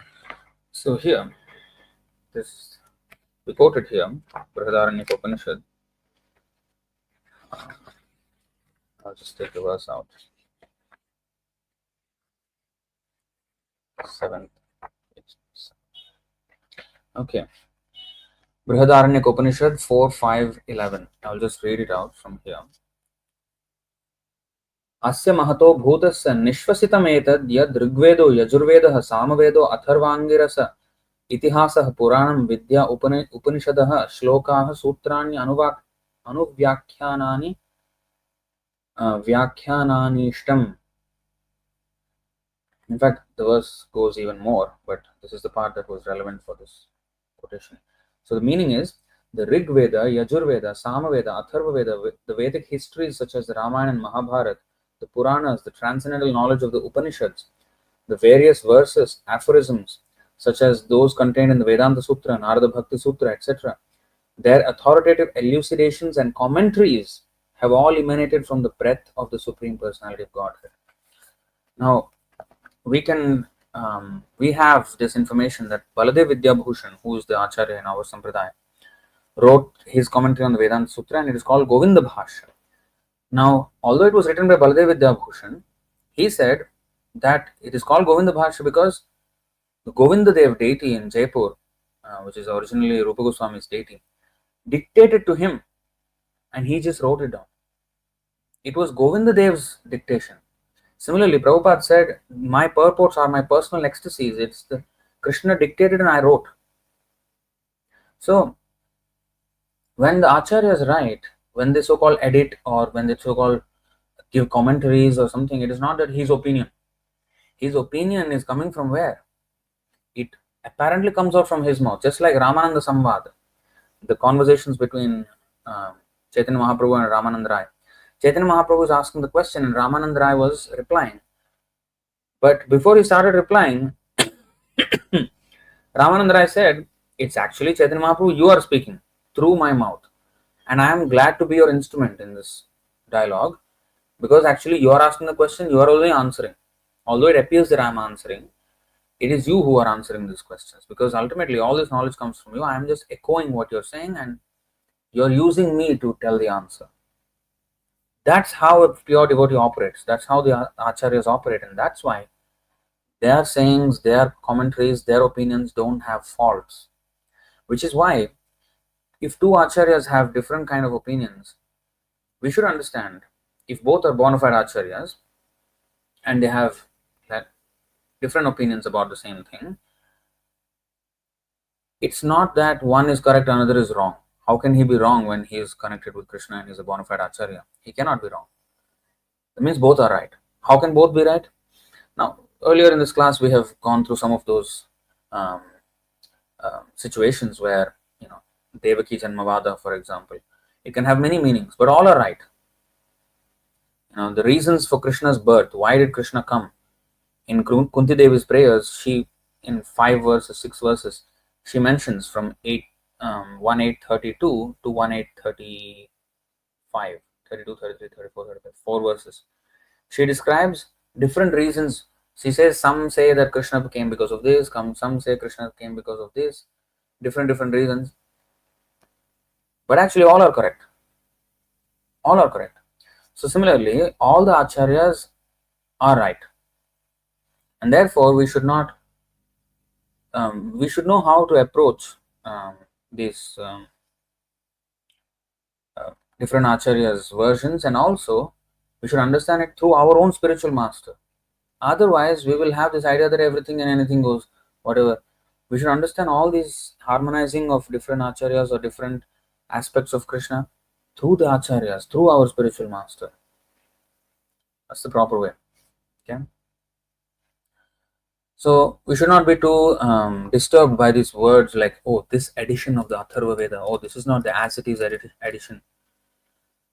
It's not like that. It's all are as it is, all are full knowledge of it. Okay, so going down. Nakshatra Kalpa, Shanti Kalpa, Kashyapa, Angirasa, and others were also among the acharyas of the Atharva-veda.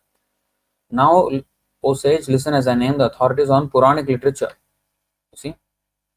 Not only the Vedas, but also Puranas were handed over to responsible acharyas. Trayarune, Kashyapa, Savarne, Akritavrana, Vaishampayana, and Harita are the 6 masters of the Puranas. Each of them studied one of the 6 anthologies of the Puranas from my father, Romaharshana. Why Romaharshana? Romaharshana. Oh, okay. Who was a disciple of Srila Vyasadeva. See? From Vyasadeva, Romaharshana. From him, there are these 6 other sages. So, in this way, everything was. So, Vyasa. That's why among the sages, I am Vyasa. Krishna is saying. Because from him came all these different. He compiled the Vedas, he compiled the Upanishads, he compiled everything. I became the disciple of these 6 authorities and thoroughly learned all their presentations of Puranic wisdom. Just see Suta Goswami, how learned he was. Kashyapoham cha Savarni Ramashishyo Kritavranaha Adhimahi Vyasa Shishya Chatvaro Mula Samhita. Romaharshana, disciple of Veda Vyas. What is that Romaharshana then? Okay, anyway. Romaharshana, a disciple of Veda Vyas, divided the Puranas into 4 basic compilations. The sage Kashyapa and I, along with Savarni and Akritavranaha, a disciple of Rama, learned these 4 divisions. Shaunaka, please hear with attention the characteristics of a Purana which have been defined by the most eminent learned Brahmanas in accordance with Vedic literature. So anyway,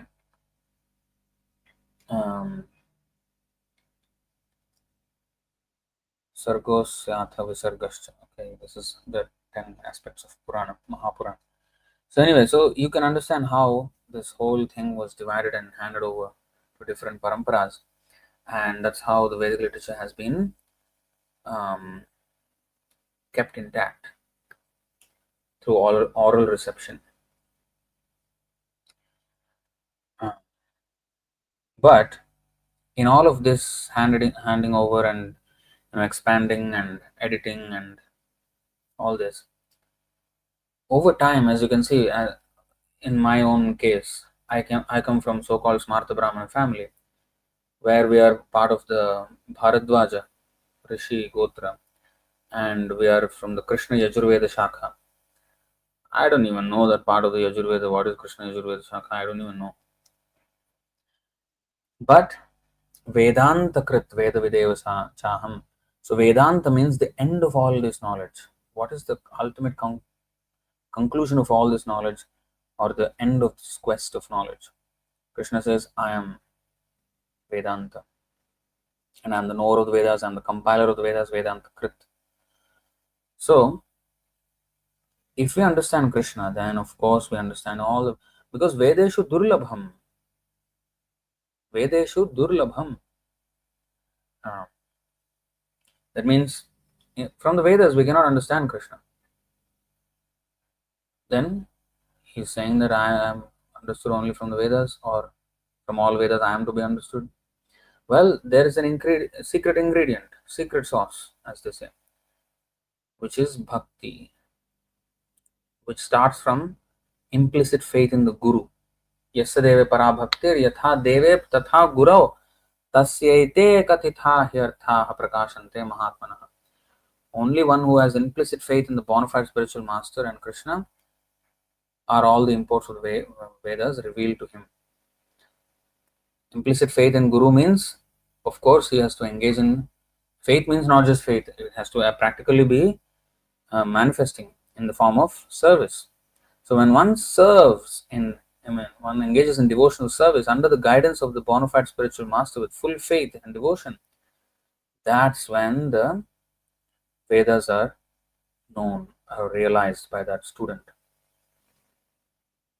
I'll show you another verse from Tattva Sandarbha.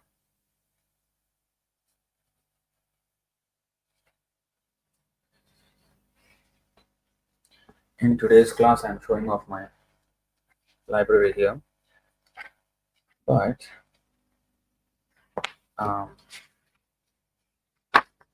Shapito Pitaha.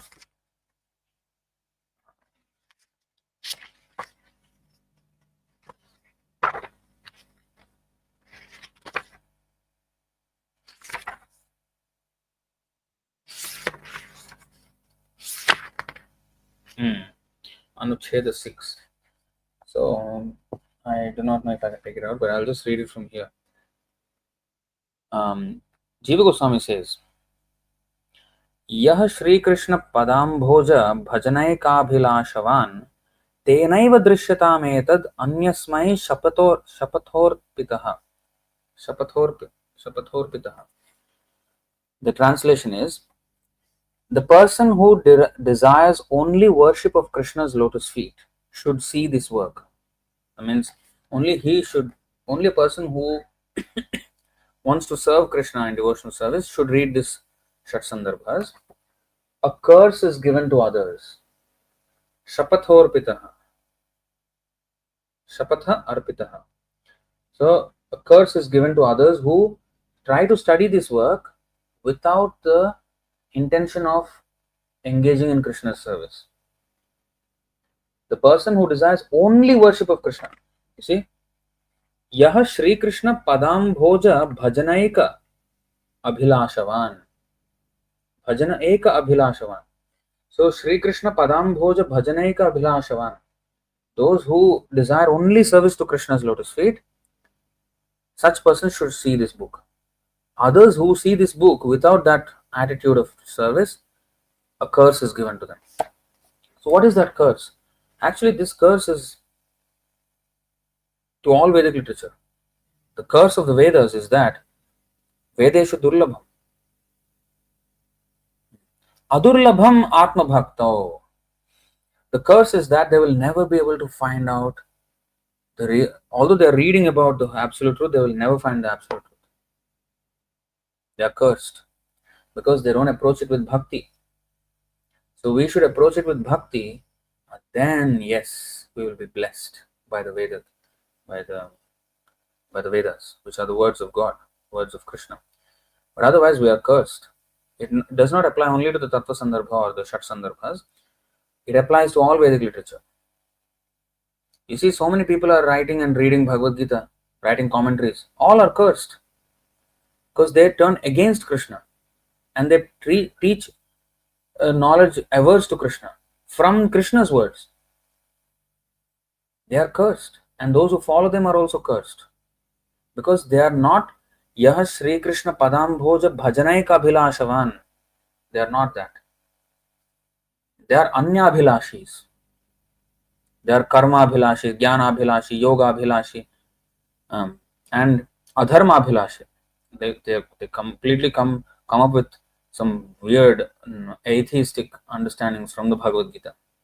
Motivational speaker, what is all this Adharma? So, Anya Abhilashis, they are cursed.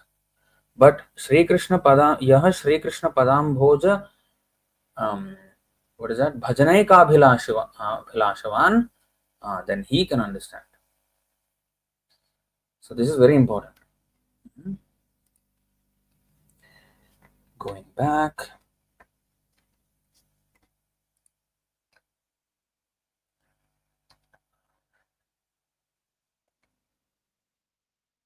Okay, so going back to the purport, 1037. Oh, 925 now. I said 1037 to 1042. I don't think we will be going by anywhere beyond 1037. I guess. I thought of finishing about 9 o'clock. Among the Munis or learned men conversant in Vedic knowledge, Vyasa is the greatest because he explained Vedic knowledge in many different ways for the understanding of the common mass of people in this age of Kali. Of course, there are many verses actually to show this aspect of Vyasadeva, but you get the point. And Vyasa is also known as an incarnation of Krishna, therefore Vyasa also represents Krishna. Kavis. Now the last line of this verse is what? Kavinam Ushana Kavi. So Kavis are those who are capable of thinking thoroughly on any subject matter. Usually Kavi is understood to be poet. Not the person only who writes some lyrics, song lyrics or poems is Kavi, but Kavi also means philosopher. Kaviraj, Krishnadas Kaviraj means the king of philosophers. So only such a person could write Chaitanya Charitamrita. And you see the Adilila, what kind of philosophy, what deep philosophy is there about all the tattva of Krishna and his energies. So, but anyway, Kavis are those who are capable of thinking thoroughly on any subject matter because they are very, very accomplished philosophers, Kavis. Among the Kavis, Ushana, Shukracharya, his name is also Ushana. Ushana or Shukracharya was the spiritual master of the demons. He was an extremely intelligent and far-seeing politician. Thus, Shukracharya is another representative of the opulence of Krishna. Now, here we can find another aspect of Krishna's opulence, which is how can his opulence be among the demons, or spiritual master of demons, who in fact asked Bali Maharaj not to give anything to Krishna? How can he be an opulence of Krishna? See, we should understand one thing. Anything, whether sattvic, rajasic or tamasic, all the modes come from Krishna only. Okay. So destruction, the demons are always into destruction, or destruction of religious principles, destruction of, or they try to kind of destroy the peace that is there. They always are, aggressive. So this is tamasic. Now, Lord Shiva is in charge of Tamogun, which ultimately causes the destruction of the universe. And that same Shiva, with his destructive, power, came as Shankaracharya, who although brought the Vedas back into the fore and driven away Buddhism out of India, but he introduced a philosophy which was very, very dangerous. It is destructive. Jagatam Nashakaranat. You see, Shiva himself says,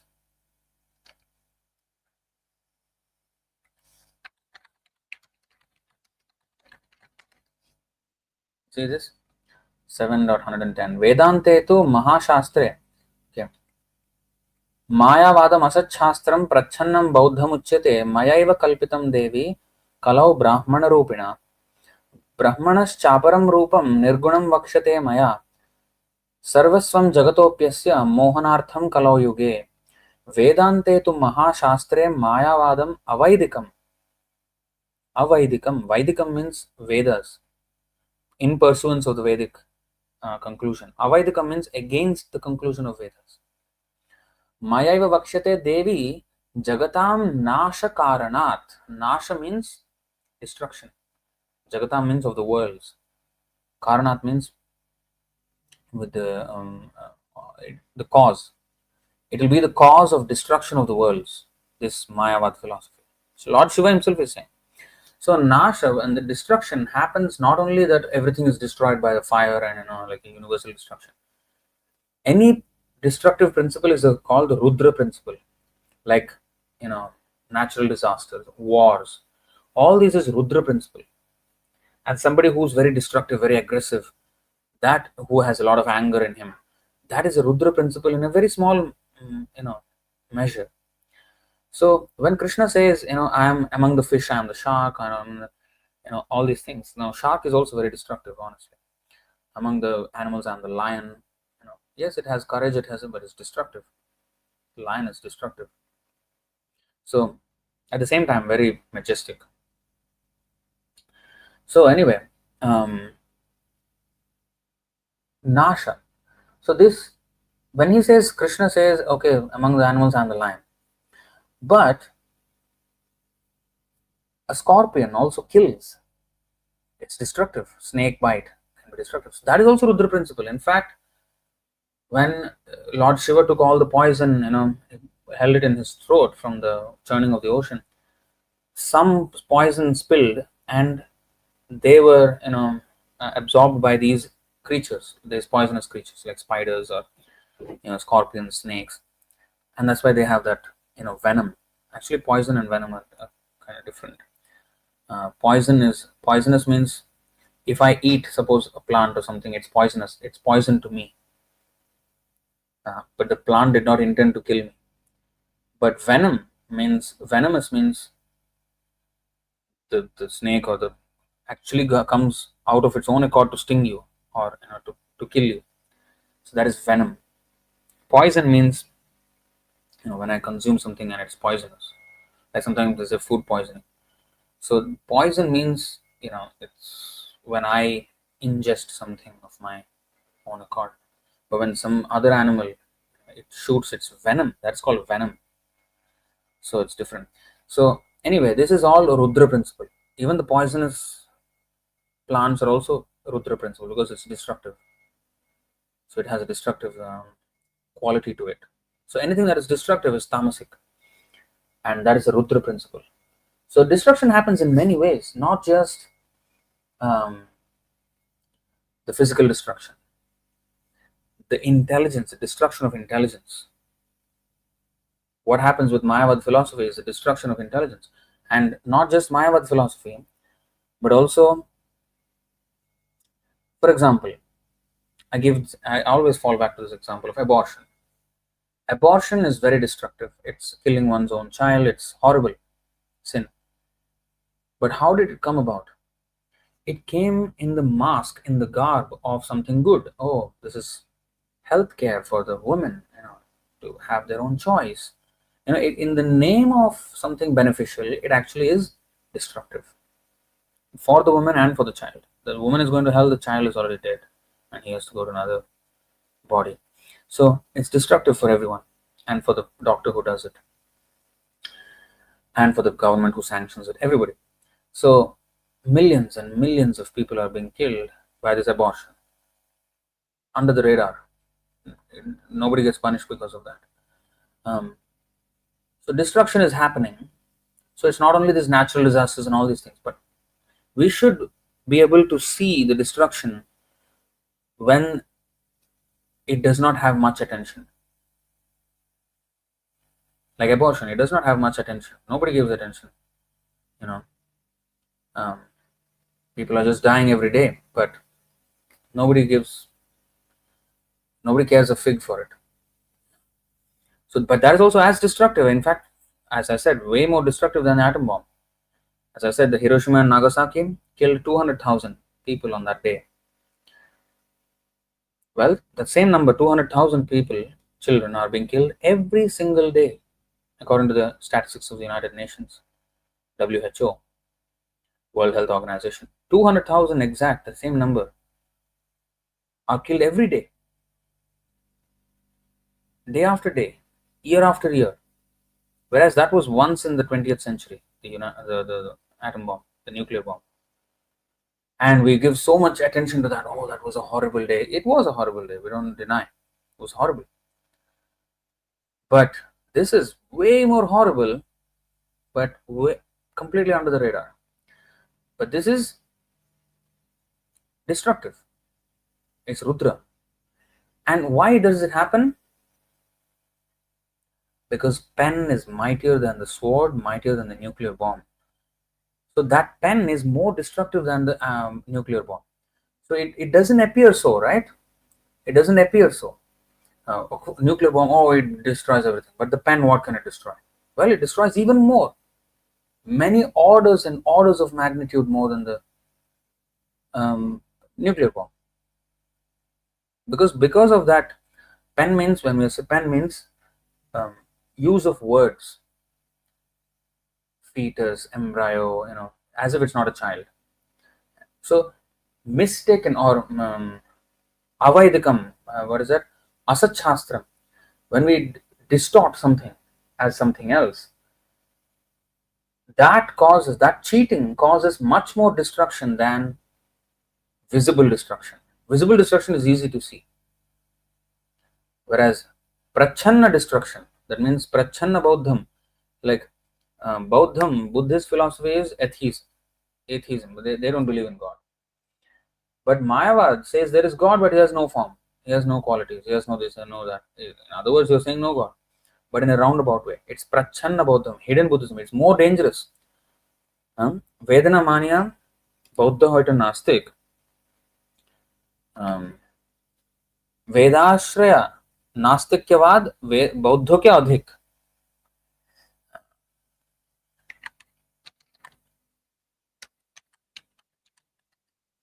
Okay, you see, what is this? Madhya 6.168.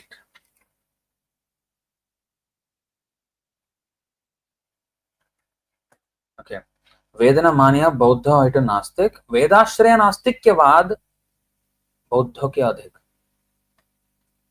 The Buddhists do not recognize the authority of the Vedas, therefore they are considered agnostics. However, those who have taken shelter of the Vedic scriptures yet preach agnosticism in accordance with the Mayavad philosophy are certainly more dangerous than the Buddhists. This Mayavad philosophy means to explain one thing as another, to mask it in a different way. It's actually Buddhism, but masked as if it's coming from the Vedas. Similarly, abortion and this whole understanding of abortion by these people who advocate for it. It's one thing. It's actually destruction. It's murder, but they mask it in different way. This is called Mayavadam, Asat Shastra, Prachanna Bauddha. So, hidden atheism, hidden care, health care, hidden. So that is more dangerous than visible danger. So destruction comes in many ways. What I was trying to say. Jagatam Nasha Karana. So Lord Shiva, although destructive, he's in charge of the mode of Tamogun. He's actually an expansion of Krishna.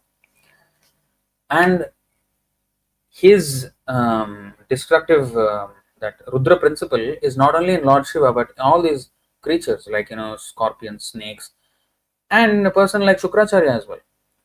Very intelligent, but crooked intelligent. Like Shakuni, intelligent, but crooked intelligent. So these things it requires great intelligence to create a nuclear bomb. We're not denying. But it's a destructive intelligence. Intelligence, busy fool. Busy intelligent. Actually, his intelligence is fool because it's what is that? Maya parharta jnana. Intelligence stolen by Maya. So he's actually a fool, but he thinks he's intelligent. Because just like I gave the other day example, Elon Musk. Intelligent, yes, very intelligent. But if he is trying to go to Mars, that is foolish. But the rocket he's building to do that, intelligent. Okay, the rockets are coming back and landing on Earth, intelligent. But what is he doing with that? What is the ultimate goal in that? Go to some other planet and where there is birth and death. In fact, there's probably only death, no birth will happen there for us at least, because we can't access those life forms there. So it's a futile attempt, and sometimes it's destructive, like the nuclear bomb. Destructive. It requires great intelligence to put together something like that. But what problem did it solve? No, it actually increased the problems, if anything. Already people are dying. This is accelerating their death. What kind of intelligence is this? Destructive intelligence. So Shukracharya was a very great, here it is said, philosopher, extremely intelligent and far-seeing politician, political philosopher. He's good at it. He's good at what he does. But what he does may not be good. It's like all these scientists. They may be good at what they do, but what they do may not be very good. If you are good at doing something which is not good, that means you are not good. Right? That's the case. But that ability to do good at what they do is an opulence of Krishna. But whether that what they do is worth it or whether it's actually not good, that's another subject. But they're good at what they do. Just like the lion is good at what it does, and it's part of the ecological balance and everything. But it's not a very good thing that the lion does, goes and kills and eats, and that's all it does basically. Of course, in ecological balance, that's Krishna's arrangement, that it has a role to play in the ecological balance of things. But if a human being goes around and does that, in fact, human beings are much worse actually, especially in Kali Yuga. We are destroying way more than the lion. Lion is just because of its hunger, but we are because of our greed. The lion does not operate on greed, and of course there is some amount of greed in everyone, but human beings far excel everybody else in what they do in the matter of pursuing greed. So anyway, so if we eat meat all day, we are going to be punished. So that's not a good example to follow. As human beings, we should not follow the example of the lion.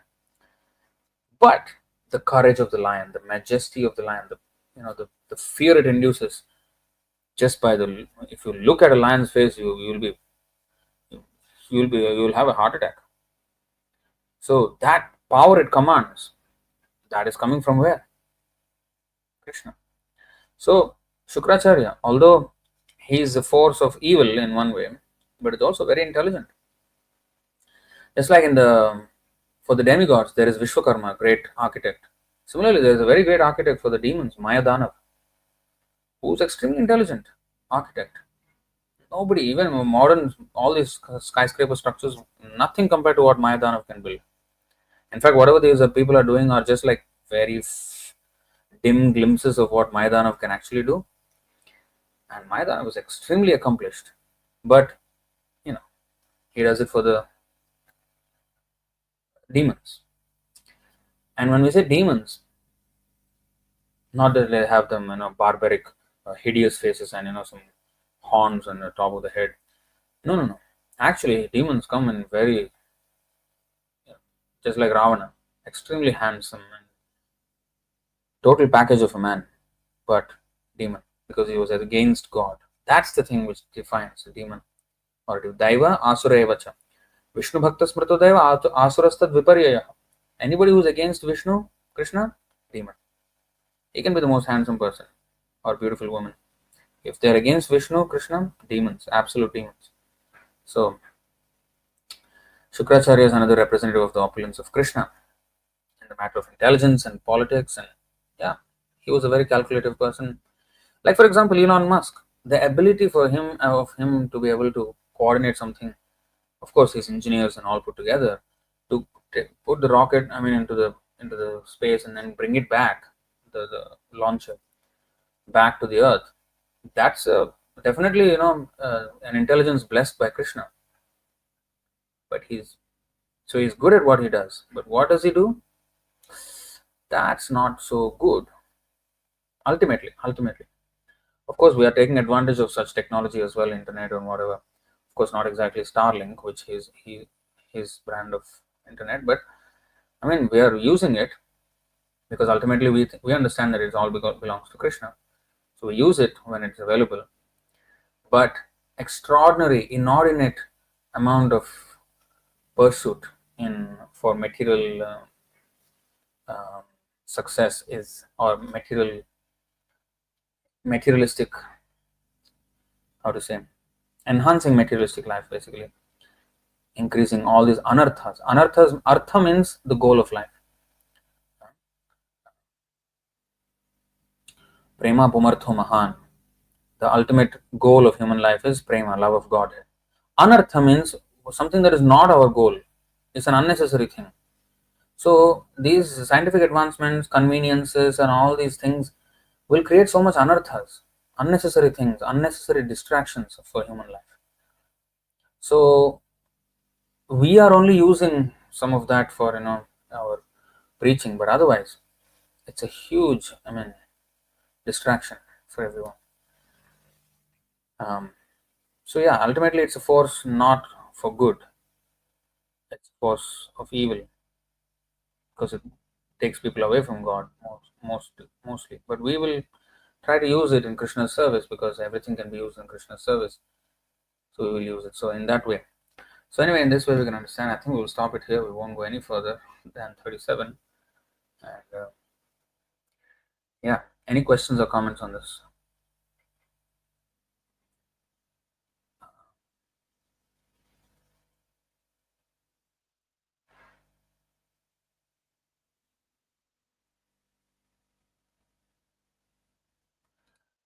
Uh, Rajagishwar was saying this is indeed a much better camera angle in your studio.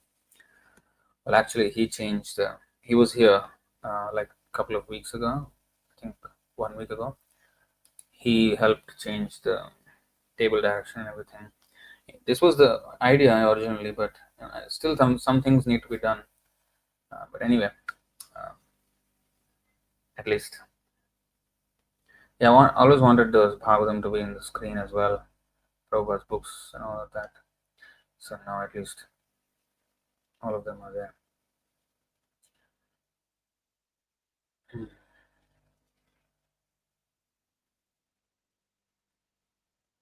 10:43:17. Okay, what is that?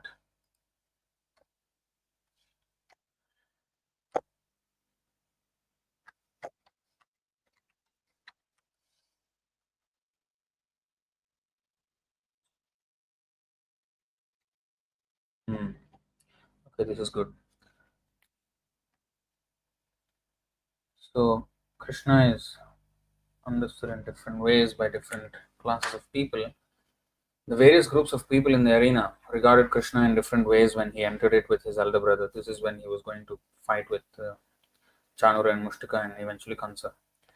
The wrestlers saw Krishna as a lightning bolt, the men of Mathura as the best of males, the women as Cupid in person, the cowherd men as their relative, the impious rulers as a chastiser, his parents as their child, the king of the Bhojas as death, the unintelligent as the Supreme Lord's universal form, the yogis as the absolute truth, and the Vrishnis as the supreme worshipable deity.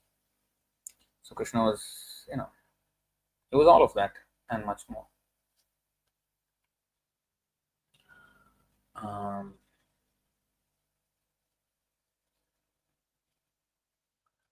10, 14, 15. All these verse suggestions.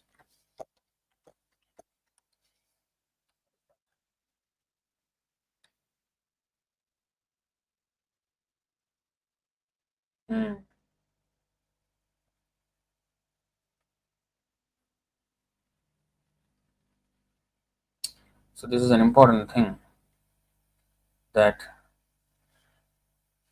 actually I need to note on this because When Brahma was born, he couldn't see anything. Although he was sitting on the lotus flower which was coming from the navel of the Lord, he could not see the Lord at all. So he's asking him, my dear Lord, if your transcendental body which shelters the entire universe is actually lying upon the water, then why were you not seen by me when I searched for you? And why, though I could not envision you properly within my heart, did you then suddenly reveal yourself? So So ultimately, the Lord decides whether He wants to come before us or not, whether He wants to be visible to us or not. With our own vision, we cannot see. So therefore, when the Vedas say something, we should accept them, because for whatever reason, now we are not whatever reason, because we are not qualified to see the Lord and His opulences. So we don't see many of His opulences even in the material world. We don't see the devatas, we don't see all that opulence that is mentioned in the heavenly planets, and demigods coming here and all that. We don't see all of that. We are not qualified. But that does not mean that doesn't exist. Um, if the Lord wants to show Himself or His opulence, then we can see. If He does not want to reveal that, then we cannot see. That's it.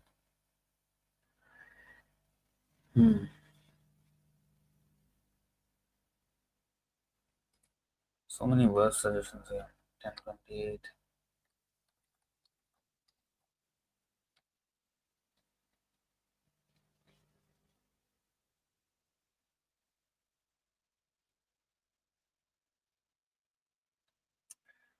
Very important one. Because, see, this is very nice.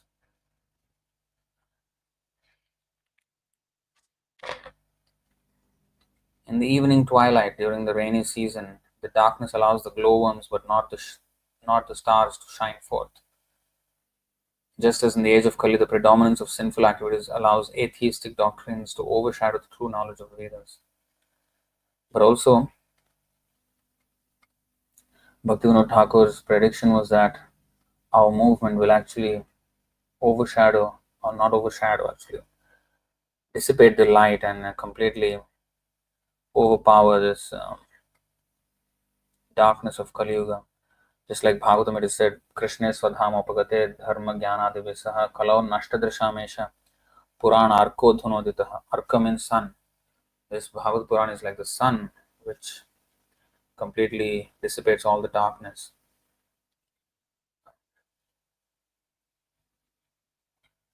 Okay, so what else? 11, 20, 31.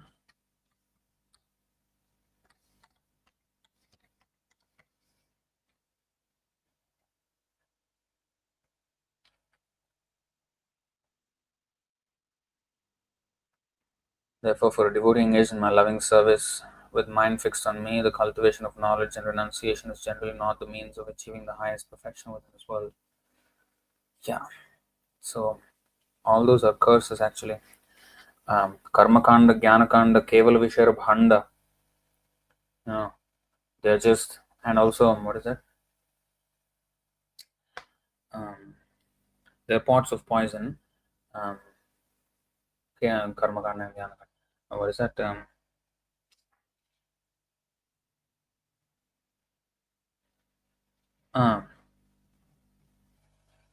Sakali Ashanta, Krishna Bhakta Nishkama, Atayeva Shanta. Bhukti Mukti Siddhi Kami Sakali Ashanta. They never achieve peace. Those who are sense gratifiers, Bhukti Mukti, the Jnanis who are after impersonalism, and the yogis who are after siddhis. Bhukti Mukti Siddhi Kami, because they are lusting after these things. They are never peaceful. They are always cursed, never to find peace. But Krishna Bhakta Nishkam Atayeva Shanta. He is peaceful, of Krishna Bhakta. He is peaceful. And his understanding of the Vedas is also complete. And he has complete understanding of the Vedas. He is not cursed. So, alright. If a devotee tries to purify himself through cultivation of knowledge. Yeah. Alright, so thank you all very much for coming, attending. And I'm also glad that I revived this Wednesday classes again. quite a long gap. So we'll see you again probably on Saturday. Alright, thank you very much. Hare Krishna. Jai Srimad Bhagavad Gita ki jai, Srila Prabhupada ki jai, Nitai Gaur Premanande, Hare Hare Bol. Hare Krishna.